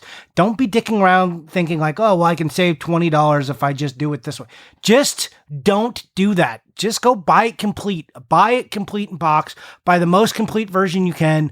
Advice I still have to like talk myself into sometimes. Just do that. Don't fuck around. Yeah, that one that's got the registration card. Do you really care? I guess it's like only $12 more for the. Yes, just spend the money. Just do it. It doesn't matter. It will bother you for like the rest of time. Every time you look at that game and it's missing that registration card. And it'll be like dragging the Bruce Lee story. It'll be like something you don't care about, but you'll know you're missing that registration card. I can tell you, I've like championed soccer for the for the Super Nintendo, right? Sitting there, I turn my boxes the wrong way to indicate that it needs a manual or something, right?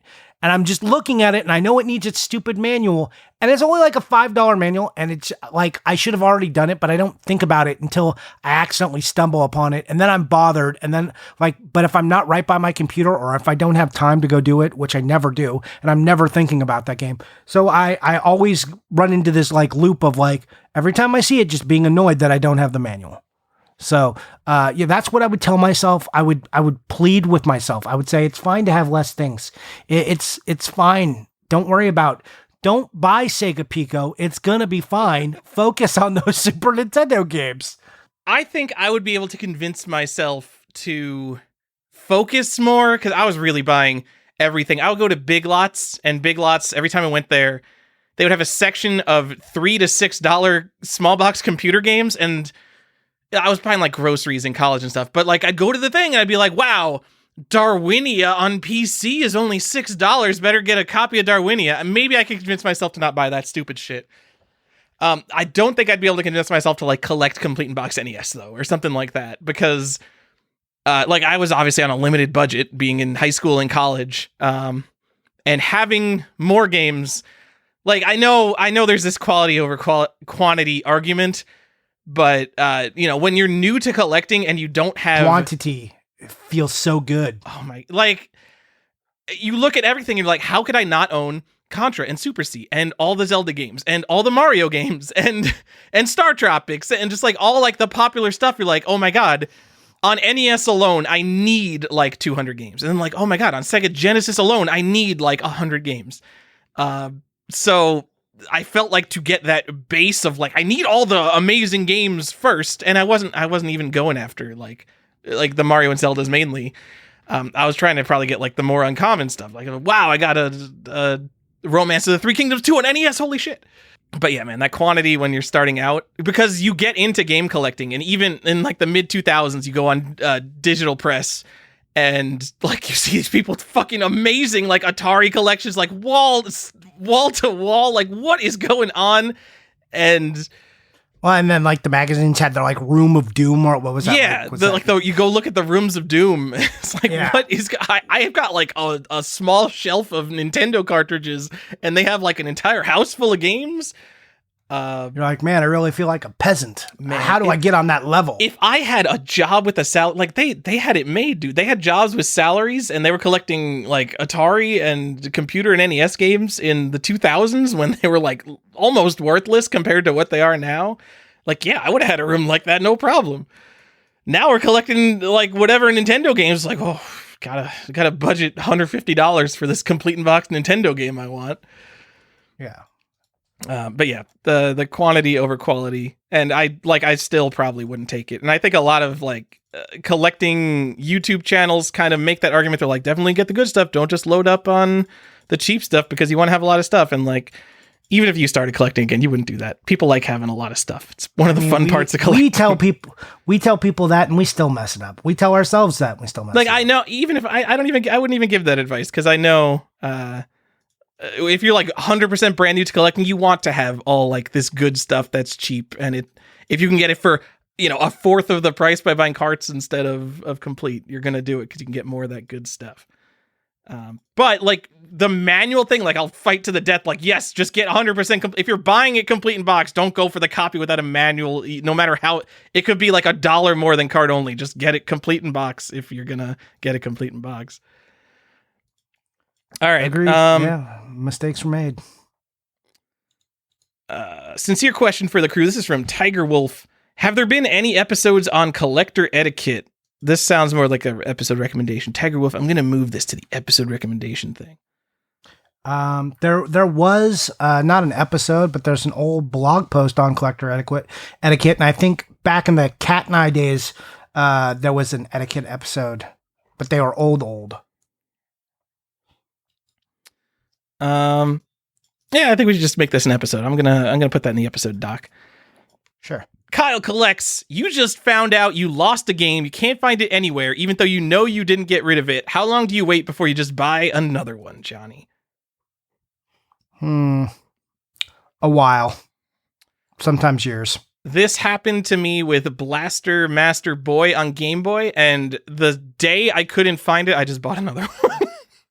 And it was like just a $30 or $40 cartridge. Not even one day, like same day. Because I keep all my Game Boy cartridges together. I know like my shit's a mess a lot, but I know all my Game Boy cartridges are with all the Game Boy cartridges because they're so small and easy to keep together.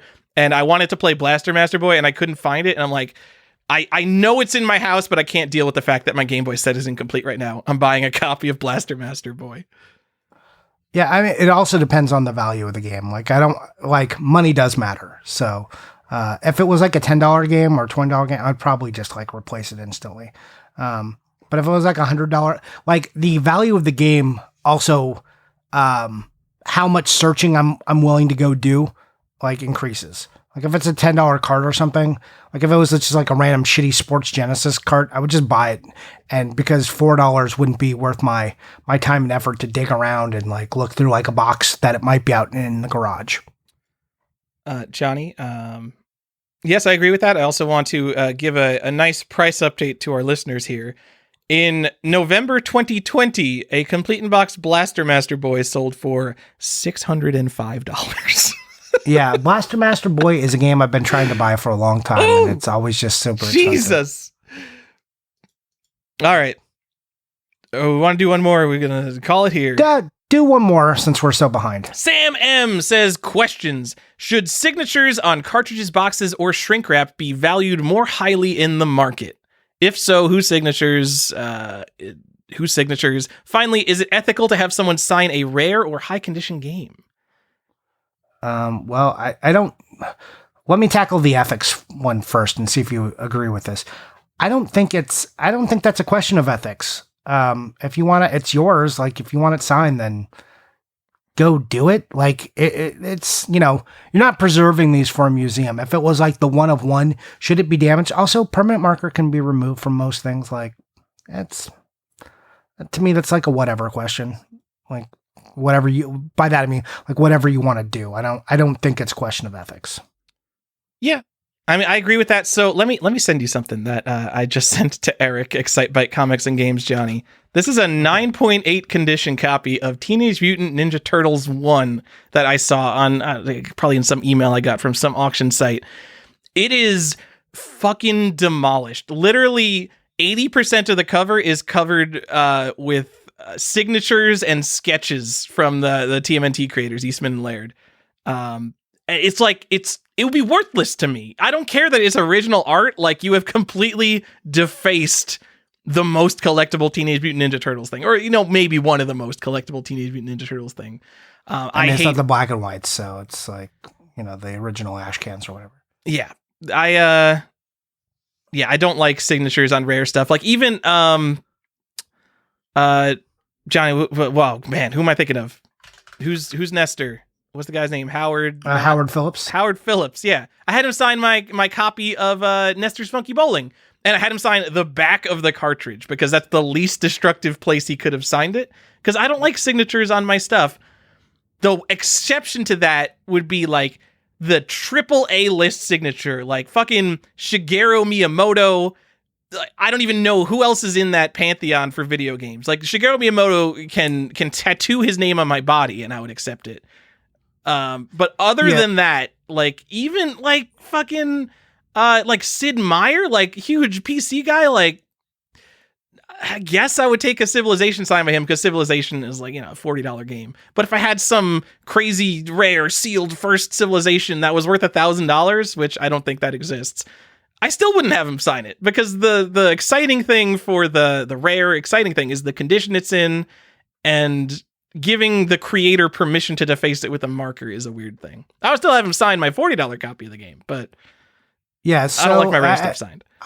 So in principle, I would have if it was a cart, I would have the back of the cart signed, because again, least destructive. Weirdly, I've been asked a couple of times to sign things, and that always makes me feel super weird, because my signature is worth nothing, and I don't know why you would want me to sign anything, and I didn't make a game or anything. So it's weird for me to do that. Caveat. But when I did, I signed the back because I was like, if you hate this later or think this was a mistake, you can go find another back cart for maybe, these are like pretty easy to replace. So let me do that there. But also when I've had stuff signed, I've had the back signed. Like you said, Miyamoto could sign wherever. Alexei Pajitnov, I signed the front of my Tetris. And that was fine. I would have preferred it like on the back of the cart, but a Game Boy cart is like really small, so that's hard. I would let him sign something that's worthless. Yeah. I would probably let Alexei Pajitnov just because he's international and like, when am I going to see him again? He could sign my Tetris. Yeah. So it's just like, again, it's like, where do you get, like, if I was getting like my Mike Tyson's punch, like, if I was going to a signing, like, and it wasn't just like spur of the moment, you just had to do what you had to do. If I was like a planned event, like, let's say I was going to get Tyson's signature, right? Like Mike Tyson, because Mike Tyson, 80s boxing icon, super, like, one of the greatest heavyweights of all time. We can sit here and we can fight about it, but I think Prime Tyson is pretty much better than any heavyweight ever. We can fight about it. I know what people are going to say that, Tyson's not the greatest heavyweight, and I agree, but Prime Tyson, I probably take over anyone. Anyways, even that, I probably have him sign the back of the cart. Also, you can see the signature better. Like, what in the front of the art, it's all like, it gets weird and you have to like see it through like just sign the back. It's nice and easy. I know. So the thing with the signature visibility is a thing too. But like on that Turtles one, the Eastman signature, like up the side, like that's fine. It's not impeding on like the the black art. part, yeah, it's not impeding the art, but like all the other stuff drawn over it, terrible. I hate it. Yeah. So like even when I got Ninja Gaiden signed by the director and composer of Ninja Gaiden, like I brought my cartridge. I didn't bring my box because when they sign the gray part of the cartridge, it's easier to see. I don't think it would look good on my box. I don't want to deface a box. Even with like two Japanese guys, I'm never going to see them again in my life. And that's obviously a game that I would very much want signed, and only Shigeru Miyamoto has permission to deface whatever he wants. Yeah, I mean, and this goes for anything I get signed, like including comics. Like I don't want your like just like put it somewhere like on the back cover or like on the inside. Like I would rather just like I got some comics signed by some Stray Dogs comics because I walked into the shop and he was like signing there. I was like, okay, cool. And then I was like, could you put him like off to the side here? Like, please, like I love the art of this, so please don't mess up the art. Yeah, and so there's also the thing where like guys who sign a lot of things, like Mike Tyson has obviously signed a bunch of stuff. His signature is just not worth as much as a really nice punch out. Like especially like the crazy sealed market for punch outs that sports guys are going after. Like people are bidding $300,000 for just like a copy of sealed punch out, like not even like the first print and the rarest stuff. Like Mike Tyson's signature would not add value to something where all the value is coming from condition. This is something that Pokemon market manipulator scammer guy, whatever his name is, the guy who was on Pawn Stars and had 1 million Charizards. You don't know. You don't follow Pokemon. Gary is his name. the internet gave him a bunch of shit. People made like videos crying about how he's like this complete fraud. And Gary obviously is like not a good community member of Pokemon, I will say. But he had like a PSA 10 Charizard, and it was signed by the artist. And he said that the artist signature is essentially worthless because all the value in this card comes from the condition of the card. And the artist signature was on like the slab. And he's 100% correct. Like, if a PSA 10 Charizard, I don't know what it's worth, $200,000, having a signature that's worth, I'm making this up, a couple $100 is not adding any value to this card. And people are like, how could you disrespect the artist like that? It's like, that's not what the object's value comes from. It's not the signature. You can get a random PSA 8 Charizard signed by them and have their signature, and that could be an exciting thing. But all the value from this comes from its quote unquote perfect condition. So essentially letting someone ruin that is not an exciting thing for me. Of all the shit Gary does, I think that's the one thing I've agreed with him on. And like, also think about books, right? People get books signed. Rarely do they get the cover signed, right? They get it signed on the inside on like a proper book. Well, I mean, books are great because they actually have paper in them. Yeah. But I mean, that's still like, again, I like to see part of it is the signature presentation. If I'm getting it signed by someone, if it matters enough for me to get a signed copy, I want to be able to identify the signature and look at it, not have it muck up the art. I want both things, and I don't think that's wrong. I want the art and I want the signature, and they don't need to meet. Yep. I got two fun sales I could talk about here. I bought a signed Metroid Prime recently for $40. Biggest Metroid fan on the show. Biggest Metroid fan on the show, guys. I can identify one signature, and I know it's a guy who works for Retro Studios, and I have no idea who the other two signatures are, but it was only $40. So I'm like, all right, I got a signed Metroid Prime by someone. They worked on the game. Why not? Not Tommy Tallarico. He overstates how much he worked on Metroid Prime.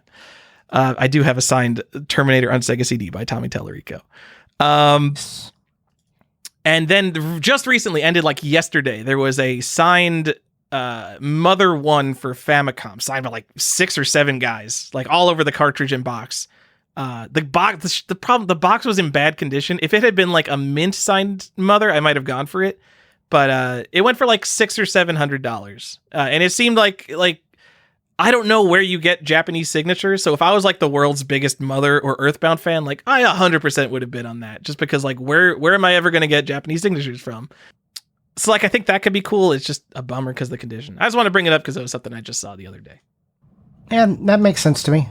Again, yeah, I mean, again, we talk about Miyamoto, but like part of it depends who it is. Like there's some people would just be like whatever, whenever, however, let's just do this. Yeah, like Miyamoto's obviously like, I mean, one of the most important people ever in video games. But then like there's a lot of guys, like if you're just getting a signature lined up in a convention with 200 people, like for the most part, if they're Americans and that's what they do, they go to conventions signing stuff, like I don't care about their signature that much. The world of signatures now is crazy, how it's become like this commoditized thing where it's just so easy to get a bunch of people. So I want some of those hard signatures, Johnny. That makes sense. Anyway. Let's move it on. Let's talk about what we bought and what we played. Let's do it. All right, Tyler. Hey, did you play anything? Johnny, I played multiplayer games, which you don't think are fun. First Class Trouble correct. Again. I like multiplayer games. I like to play co-op. Do you like Social Deduction? I do. Oh. Like I've played Among Us with you. Oh yeah. You let me know if I can invite you to play some First Class Trouble. It's a little like Among Us. It's in 3D. It's a lot more fun because there's a button to just push people down, which let me tell you, when you're a crewmate doing Among Us stuff, like basically being crew in Among Us sucks because you're just doing like repetitive tasks that are boring. But you give the ability to like shove someone and push them down in 3D, makes it a lot more fun, Johnny. Yeah, well, I would be up for playing with you. Again, just, hard for me to carve out time. But if the stars align, then sure. Okay, and the stars need to align because for that game, you need exactly 6 people. So it's hard to get a good group together. Prop Night, Johnny, do you know what Prop Night is? Does anyone know what Prop Night is? This is just a game I got roped into. I have no idea if it's popular. I have no idea. Do you know what Prop Hunt is, Johnny? I don't. Prop Hunt is fucking excellent. Do you know what Gary's mod is, Johnny? Johnny, do you know what video games are? No. What are they? Okay. Explain it slowly. Prop Hunt is a mode in Gary's mod where it's a Source Engine game where there's two teams. There's like a hunting team and a prop team. The prop team goes around and they can turn into actual objects in the world, like a soda can or a couch. And then they position themselves and try to hide from the people with guns.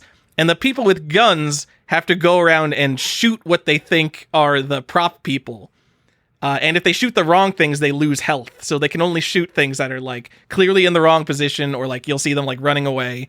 It's hilarious. It's fun. Brilliant idea. Prop Hunt takes that idea and combines it with Dead by Daylight, a game that I hate.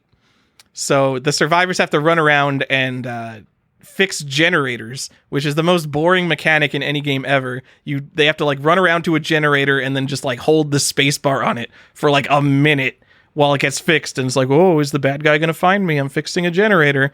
That sounds really tedious. It's so tedious. But then the gimmick of Prop Night is that you can also run away from the bad guy and turn into an object in the world at any time. So you just like turn from a person into like a soda can, and then you could go hide in a corner and hope they don't see you. I don't know, Johnny. It's Prop Night. I'd rather play Prop Hunt, but that's what I played.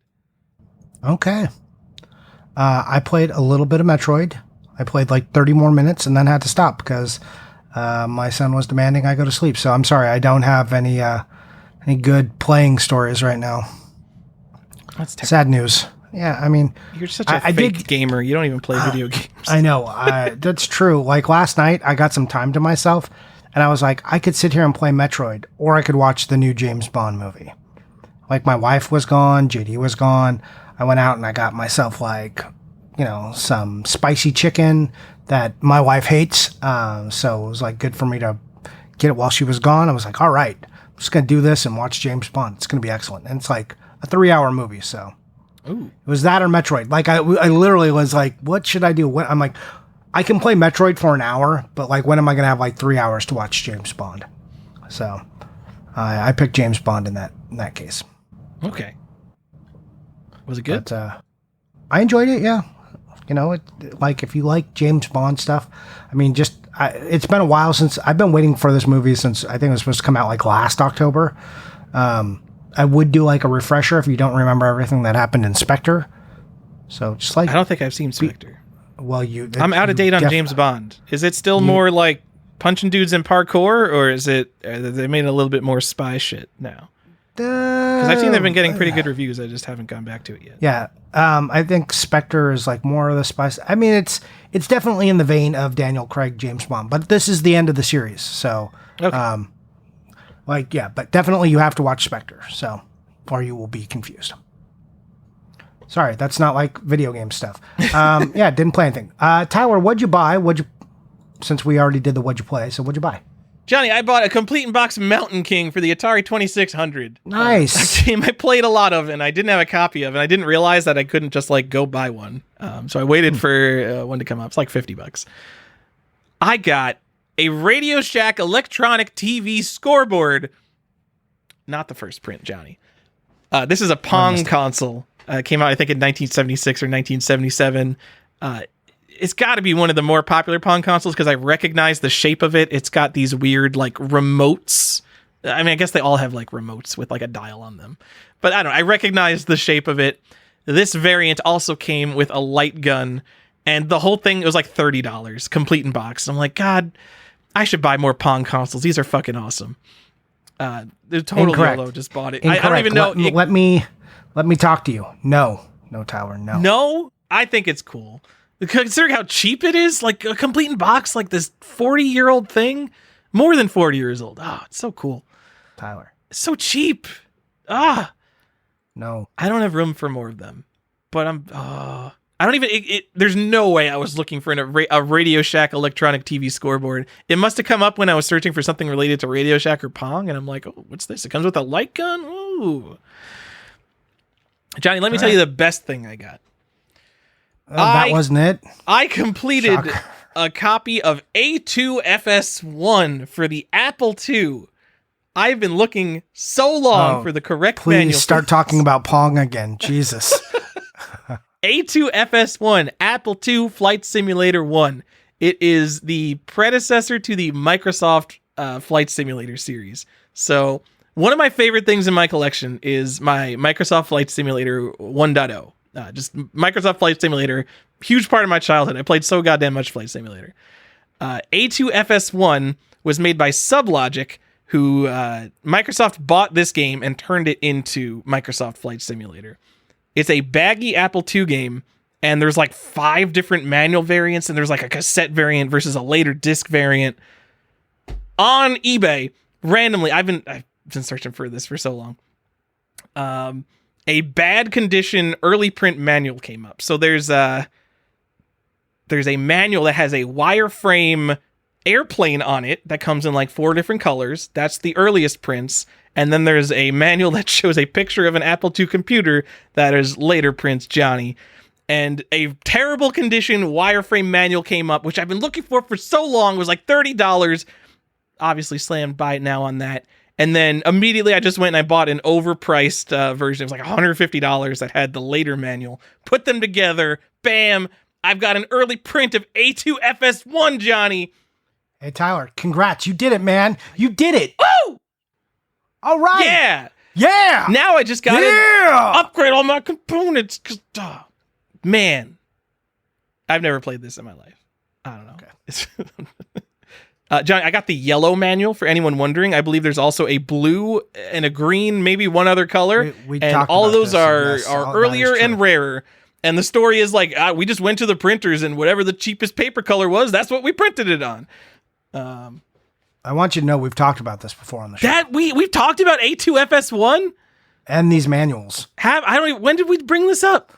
It may have been in an After Dark, but we did this. Oh, okay. Yeah, I finally I got like my baseline shitty condition early-ish print, and now I can upgrade from here. That's kind of what I'm doing now.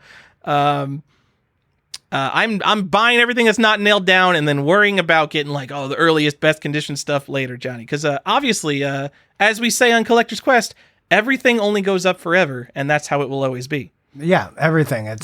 Everything is going to the moon. It's just when are you going to hit your line to it? Yeah. Do you want to go to the moon? Then buy it now. That's it. Everyone's going to want a poor condition A2FS1, Johnny. You know, the game that everyone's always talking about.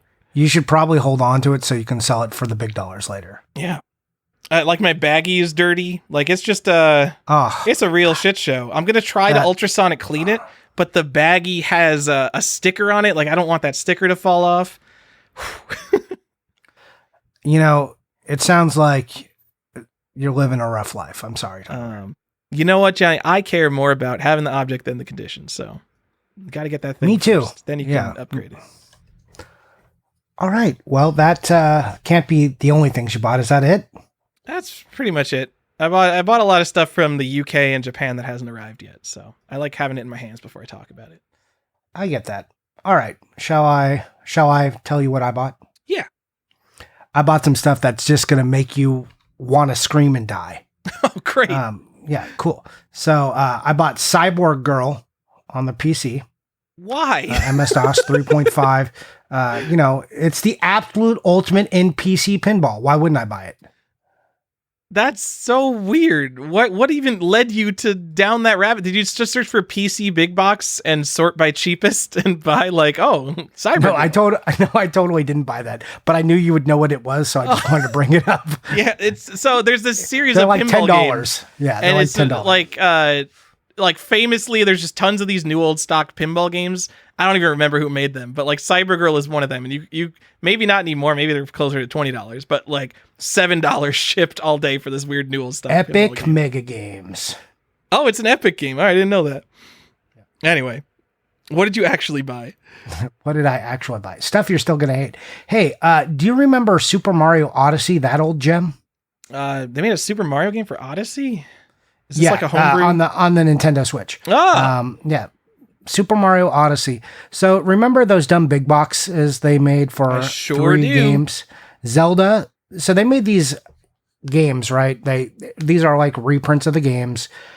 Zelda, Splatoon, and Mario Odyssey have these. And they come with these guidebooks or art books. So the Zelda one comes with an explorer's guide. I also bought Zelda. I already had it, but there's a variant for the Zelda. There's like a blue box, and then they standardize it to like this yellowish gold box that talks about their bonus guide on the front of this like larger box the Switch case fits in. So I bought the Super Mario Odyssey one, and I bought the Zelda one because I was like, I'm just gonna have the nice copies of both of these, Mario and Zelda games, because Mario and Zelda, why wouldn't I? So, I mean, yeah. So like the Zelda, like one's like an Explorer edition, one's like a Starter edition. Yeah. Well, they both just come with the Explorer's Guide. So okay. I remember it came out on Black Friday. I'm like, I'm never gonna want that, a Breath of the Wild stupid budget variant. And sometime like this year or last year, I'm like, I better go get that. It's Breath of the Wild. Yeah. So the boxes look the same except for the fronts, and the sides have different text sizes, and the top has a different text sizes. So you can tell the difference if you get them. The front of the box is the easiest way to tell the difference. And the back of the box, and I still have to, it's a not for resale box. So the back has like more of an art style box instead of like all the, weird product coding and everything that Nintendo has to do on their retail copies. So the inner like actual case is nicer looking because you get like a full art shot on the back. And I think that's the same one that came in the Master Quest or the Master Sword edition and the Collector's edition. I have to check the UPCs on those though, but it's the same art on the back. Okay. So there's a fun tip, but I think it is going to be the same one as the Collector's edition. So yeah, I bought those two things because, hey, and then I bought the worst double pack in the world because you know how them double packs go, right? The worst double pack. I'm thinking of like Nintendo Wii, like one of those Sonic and the Secret Rings type deals. No, I'm talking on the Switch. I just bought some Switch games. I was like, what can I buy at Target's? It's Mario Party and Mario Kart double pack. Target exclusive, I think. And maybe it wasn't a Target exclusive. I think so, though. I have no interest in it, but it's probably going to be $400 one day for some reason. Yeah, that's it says Mario. I was just like, if I ever want this, now is the time to buy it. I got like some cool older stuff coming that I hope comes and I can talk about some other newer, dumber stuff, but it's not here yet, so I can't talk about it. So yeah, I bought my Castle Grayskull came. Whoa, that's a thing. Yeah. Woo. Did I tell you my Darth Vader came too? Like I bet you have a lot of Darth Vader things. Well, this is like the Return of Jedi Kenner one from back in the day, sealed. Sealed. It's not. They're not called. It's a mint on card. Of course. So yeah, and then I also bought the Slime Pit, which was so Masters of the Universe had the Slime Pit playset as part of like Hordak stuff. The Horde. Anyways. Slime, if you were in the 80s, was like a super big, cool thing. And this thing just dumped slime on your He-Man figures. So that thing was great. I always wanted one. No one ever got me one. And I was like, I'm an adult. I can get it myself. What do you want? Yeah. And then I bought it and I was like so excited to like look at it and check it out. I was like, this thing is going to be sweet. And it was sealed. It had never been opened. But the guy listed it as complete with box. But all the stuff he sold, and now I like instant regret that I didn't know this. All the stuff he sold was sealed, and that guy was just listing them all as complete in box. So while I got while I got a really good deal on this, I was also kind of disappointed that I couldn't open it up and check on it. Check it out. You certainly can. I'm not going to do that because that's foolish. I could just go buy one outside of the box and for a lot. This was such a good financial deal for me that now I get to buy another copy of the same thing I already own. I love that. Yeah, that's if I was going to do that. So I was like, oh. So anyways, I think I talked on the last one how I bought those sweet Garfield games that no one cares about. Nope, didn't know they existed. Yep, no one does. Especially since two of them never made it to America. One did on PC, Garfield. I think. Ooh. Yeah, well, yes. Yes. Because we all know about the Garfield PC game from 2003 or whatever. Yeah. Anyways, that's what I bought. Cool. Gianni, I think that's the end of our episode. I think it is. Hey, everybody, hope you are having a nice holiday season. I hope you get some awesome stuff. And, I can't wait to see pictures of all the good stuff you guys are getting over this whole time. Hopefully some people bought you good stuff, as we didn't give a gift guide to tell you guys what to tell your friends to buy you and, your loved ones to buy you. Hopefully they just, hopefully they didn't buy you anything. Hopefully they just let you buy your own stuff, because then you don't have to deal with that headache. That's how I always feel about retro games. I was thinking about that recently. So I wanted this episode to be a gift guide, and you're like, we missed the window in that. We should have done that in November. And then, obviously, once you said that, I'm like, oh, yeah, I've already bought all my gifts already. So who would want a gift guide? Let alone, right now, this is going to come out, I don't know, probably December 12th. And then I noticed, on eBay, there are, some weird channels I subscribe to, like tech channels, gifts for techies. And it came out, December 10th. And I'm like, huh. Yeah, that's way too late. You missed your window on this YouTube video, dude. So next year we will be doing a gift guide in hopefully mid to late November is probably the ideal time. Yeah, I think much like the holiday episodes, we pretty much standardize what happens from October to January 1. That just has to be in our standard, yeah. Everyone loves a boilerplate episode. Yeah, people, I love the holiday episodes. Everyone else is less invested, but I think the new way we have games that came with pack-ins or something, we'll probably do a continuation of next year. I think that's more in line with your thoughts, and I think you can contribute better and feel less I have to find a Christmas themed game. God damn it, Johnny. I don't give a shit about Christmas themed games, but I think every collector can appreciate a game that comes with some tchotchke bullshit. So, you made your complaints known. I tried to think about it, and I worked on it. I workshopped the idea for the last couple of years, and I think we arrived at a good place. All right. Cool.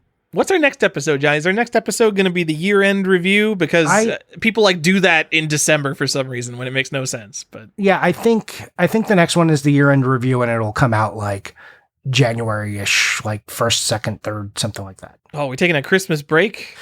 Well, we can record it and then you can just release it and then you can take a little break yourself. Or you can not edit it. I'm just going to... So let's see. I'm just going to release it towards the end of the year. We're not going to wait till January. Once it's January, everyone's like, oh, it's already 2022. I don't care anymore. People only care about 2022 in the last week of December. 2022's coming. Well, I'm hoping Stefan can join us because he had some medical stuff, so he was not feeling up to it. So I'm hoping he can definitely be with us for the next one. Not the Game Awards. I have no idea what happened with the Game Awards, but that already happened. We've got 3 weeks. What if your game releases in the next 3 weeks? Well, it's funny because Halo Infinite won some Game Awards and it wasn't out yet. What the fuck? Because the Game Awards were the day before Halo Mass released. Oh my God. Halo Infinite getting some good reviews though. If they get a screener copy of it, but don't the Oscars happen in spring? Yeah, because they want I don't know, all the movies to come out before they all have a chance to experience and judge them. Even if you're just talking strictly about the holiday releases of games, all this shit that came out in November, are we expecting everyone who voted on the Game Awards to have played every game that came out in November 15th, the time that the big games come out, to judge them for an award show in early December? It's fucking ridiculous. I don't think the Game Awards have the same clout, and I mean, they're trying to though. There isn't I just another thing. I don't think the financial sway that comes with an Oscar win comes with winning Game of the Year. And is it more prestigious? Is the most popular gaming site IGN? So is the Game Award Game of the Year more prestigious, or is the IGN Game of the Year more prestigious? I don't know. Is anything from IGN prestigious? I don't obviously we don't think so because elitist. There's probably people who appreciate IGN's journalism. I am not an IGN kind of I kind of hate all game journalism. But every time I read an IGN article, and I'm not saying look, I make a lot of errors. We make mistakes on the show. But every time I read an article from them, there's a spelling error or something I know that they got wrong, right in the article, and you're just but IGN is also trying to cover too much. IGN is trying to be the pop culture site, so yeah, it's too wide and too big for me. I also just miss, what was the site I used to like and then became garbage? Giant bomb, because everyone left or unfortunately died. Not Gama Sutra. The other one, Kotaku. Remember when Kotaku was good? No, I don't. It was a long time ago. So it was like a long time ago, and then Kotaku became garbagey, and then like Kotaku's so bad. Like, I know it's a meme, but like I read some of their headlines, and I'm like, what fucking 17-year-old wrote this? Yeah, but it didn't used to be that way. Like Kotaku used to be written by like I'm talking like the early 2000s, mid 2000s, like it used to be written by like 35-year and 40-year-olds, people who had like some time and perspective, and now it's just like, you know, they got to get them reviews out. And it's always like some 16-year-old trying to do something. Like they used to do interesting retrospectives, or maybe I was just younger and I didn't care as much. And that could also be it.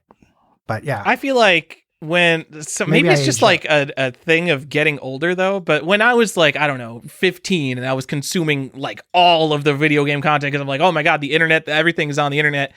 And I'd be like, why can't I write about video games? Why are all these like people in their 30s who like really are like more interested in the industry side of things? Why are they the ones writing about video games? They don't care about games as much as I do. And now that I'm the guy in my 30s, I'm like, why are all these fucking like teenagers and college kids writing the video game news? Get someone who knows, like, has like a longer understanding of the video game industry that like can relate some of this stuff back to how things used to be, Johnny, not just like, oh, Far Cry 6 is... They have some perspective. Their view is more circumspect of all things instead of just being these narrow focused. Also, like, outrage culture is out of hand. So like everyone, like half the articles on all these sites just become about like somebody who did something. And I don't care, especially when I just want to hear about if a game is good or not. Like, I just don't want any part of that in my stuff. I'm just like, it's fine, that can exist, but I just want to read about like the game. Was there some technical wizardry that happened to make it good, or what happened? Nothing? Oh, okay. No, we just all hate these people now. Okay, cool. That's not, I didn't care about that part in the review because it was like really irrelevant to the game, but whatever. I'm an old man now. And yeah, like we're just going to complain about game journalism, but like every game basically releases It's unfinished. funny that you keep calling them journalists. I mean, that's what they call themselves. Like, if you had to put a title on it, it's not a good title, I think. I'm not willing to let them self-label. They're not responsible humans. Like, every game is like unfinished now. Like, obviously, again, meme. Everyone knows this, but everything still gets like 8s and 9s based on basically like the potential of what the game could be when it is finished and fixed. Is all right. Game of the year, by the way, was it Deathloop? It was It Takes Two. Not a game. I don't know. I don't know about video games. It's a co-op game. Best sim strategy game was Age of Empires 4 over Microsoft Flight Simulator. Like, okay, I haven't played Age of Empires 4. It could be amazing. Maybe it is. Both those games actually on Game Pass. I should play it, but fuck, Microsoft Flight Simulator is like, if you're a flight simulator guy, this is the game that you have waited 40 years. It's not Microsoft Flight. It's not bullshit. It's got everything. It's got the entire world model. You can fly anywhere. Holy shit, Johnny. And Age of Empires 4 beat it. I guess I got to play some Age of Empires 4. Anyway, okay. That's our rundown of Game of the Year. Something. We hate game journalism. What were we talking about? I don't know. We're just at the end. Some more interesting stuff at the Game of the Year stuff, though. A new Texas Chainsaw Massacre game. Woo! Johnny, a standalone Wonder Woman game was announced. We did it! I know! Someone listened to Collector's Quest. They're like, oh my God, there's no Wonder Woman game. I feel like we put that out there and it happened. Yeah, that was all us. I feel like that was part of us. Definitely not riding high off of two huge movies or anything like that, even though the second one wasn't that good. They scrambled to put a trailer together based on that show. Yeah, I agree. It probably wasn't in development for years. Yeah, we did it though. But I bet there was other Wonder Woman games that were in development that never came out. Like probably at least one. The Game Awards had a category, Games for Impact, for a thought-provoking game with a pro-social meaning or message. I don't care about that. This is escapism for me. Stop it. I don't need reality. People are like, like when people get really bitchy about things, they're like, well, I don't know. That jet really doesn't have those two engines. I'm like, okay, I guess I don't really care about that because I like, also this game has me shooting down people in a fictional country, where Nazis won. So that also didn't happen. Like, just like, they harp on it. It gets weird. I'm not into it. I'm here not for the realism. I'm here for the escapism. Johnny, it's Life is Strange won that though. Life is Strange 2 colors. I don't know what that is. Yeah, I know. Is that Life is Strange 3? Or 4. I don't know. I really like the first one, and then once I start to get beat over the head with social commentary, I start to check out a little bit. Like, it's fine that exists, and I know some people need that. Like, I don't like to get into the politics and stuff, but it's cool when it's in there sometimes. Like, I'm okay with some messages, but sometimes, I don't want that to be what the whole game's about. That's not what I'm here to play about. I believe there's other platforms in which to fight social injustice, and that those should be leveraged.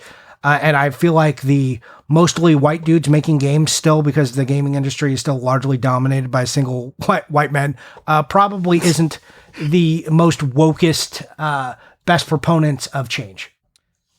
The fact that this category exists, I feel like, is undercutting the messages that other games can provide, because the games that would be in this category are like, it's going to be the 100% like indie games that whack you over the head with a message rather than something more subtle. Like Gone Home would like win this category in 2016 or whenever the fuck Gone Home came out, right?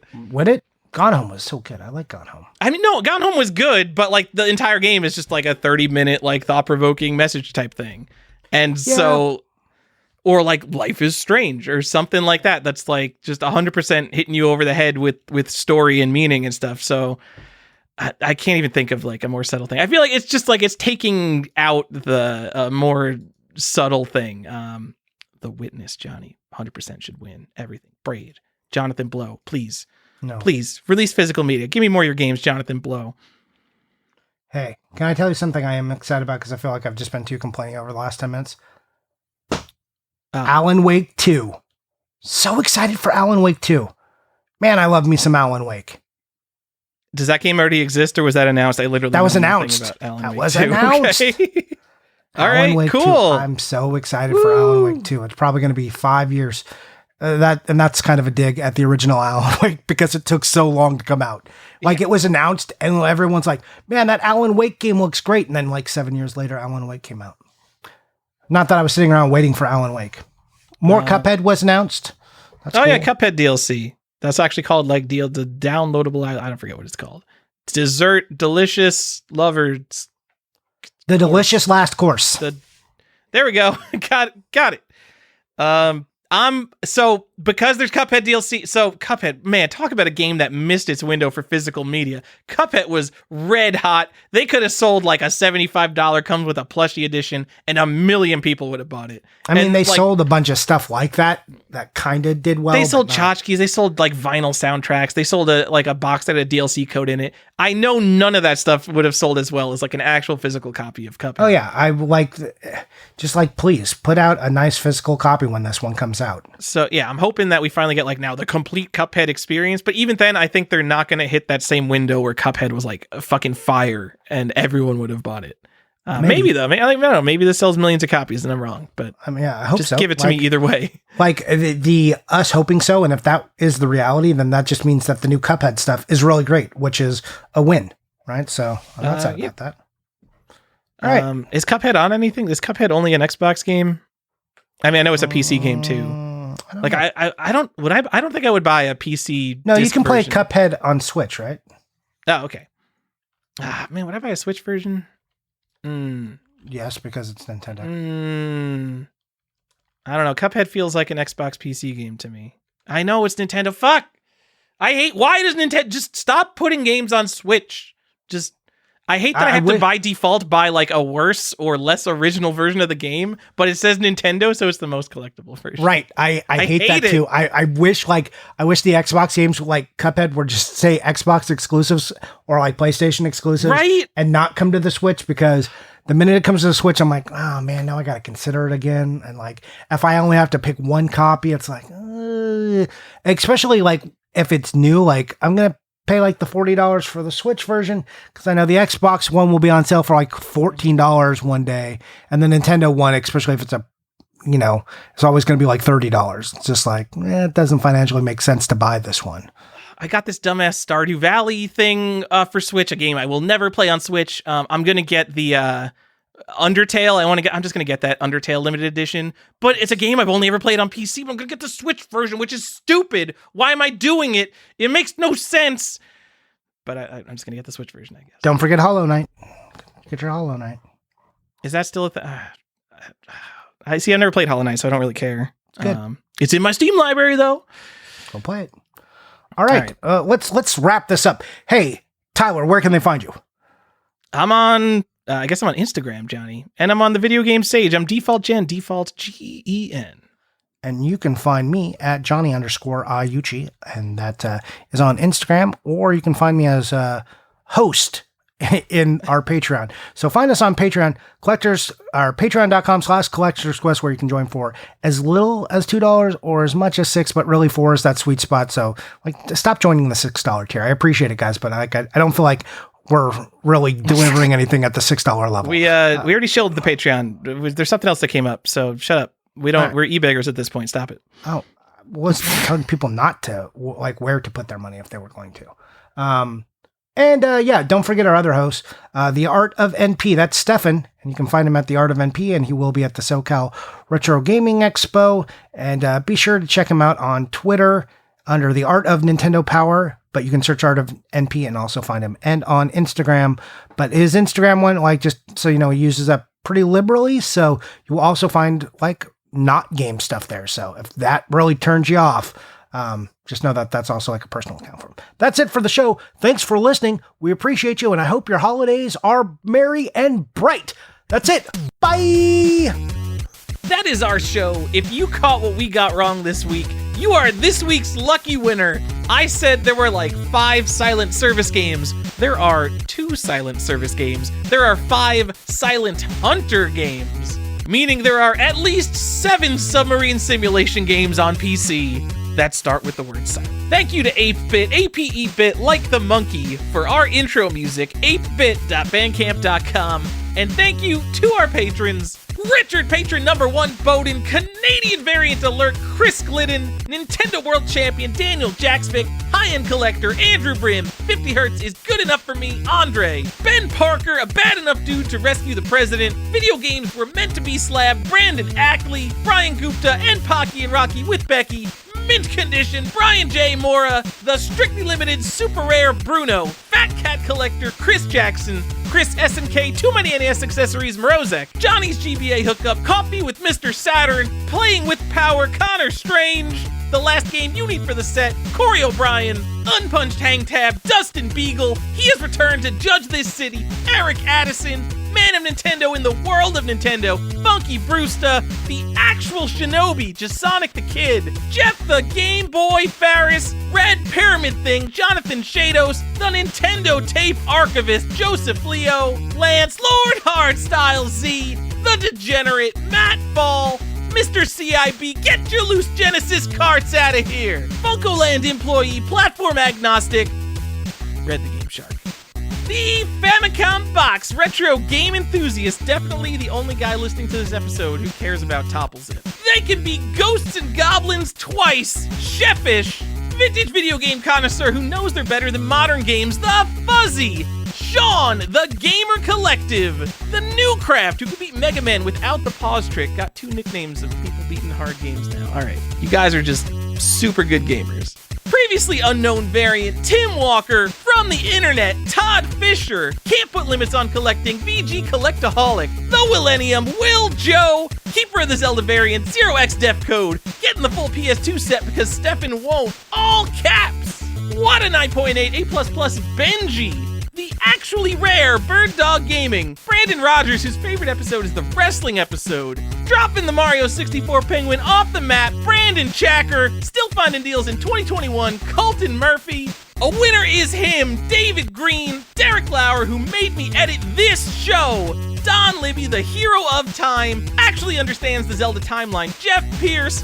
He Is Error, Jeff Russell, Jeremy Jarvis, here for the Pog Talk. Jim Jacobs, world record holder of Best Collection. Joe actually plays his games champ Pity, video game art collector because video games are art. Justin Chichio, Lateral Movement, who's got a Donkey Kong kill screen coming up. Michael, posted in the Discord right now, Chiaramonte. Nick the Video Game Database Morgan, Homebrew Mastermind Divertov. The other guy who collects Korean releases, Peaceful Games. Man, his games are so nice. Dungeon Master Reed Stubenik, The Promoter Retro RPG Podcast. Tom Obscure Variant Chaser Chase, Zaventorian, he knows all 97 Nintendo games. 32 bits or less, do the math! Andrew, actually collecting N-Gage O, Default Gen, Jen, B Notes!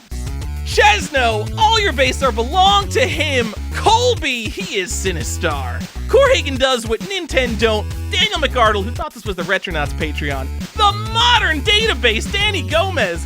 The Philatelist, Dork Overlord.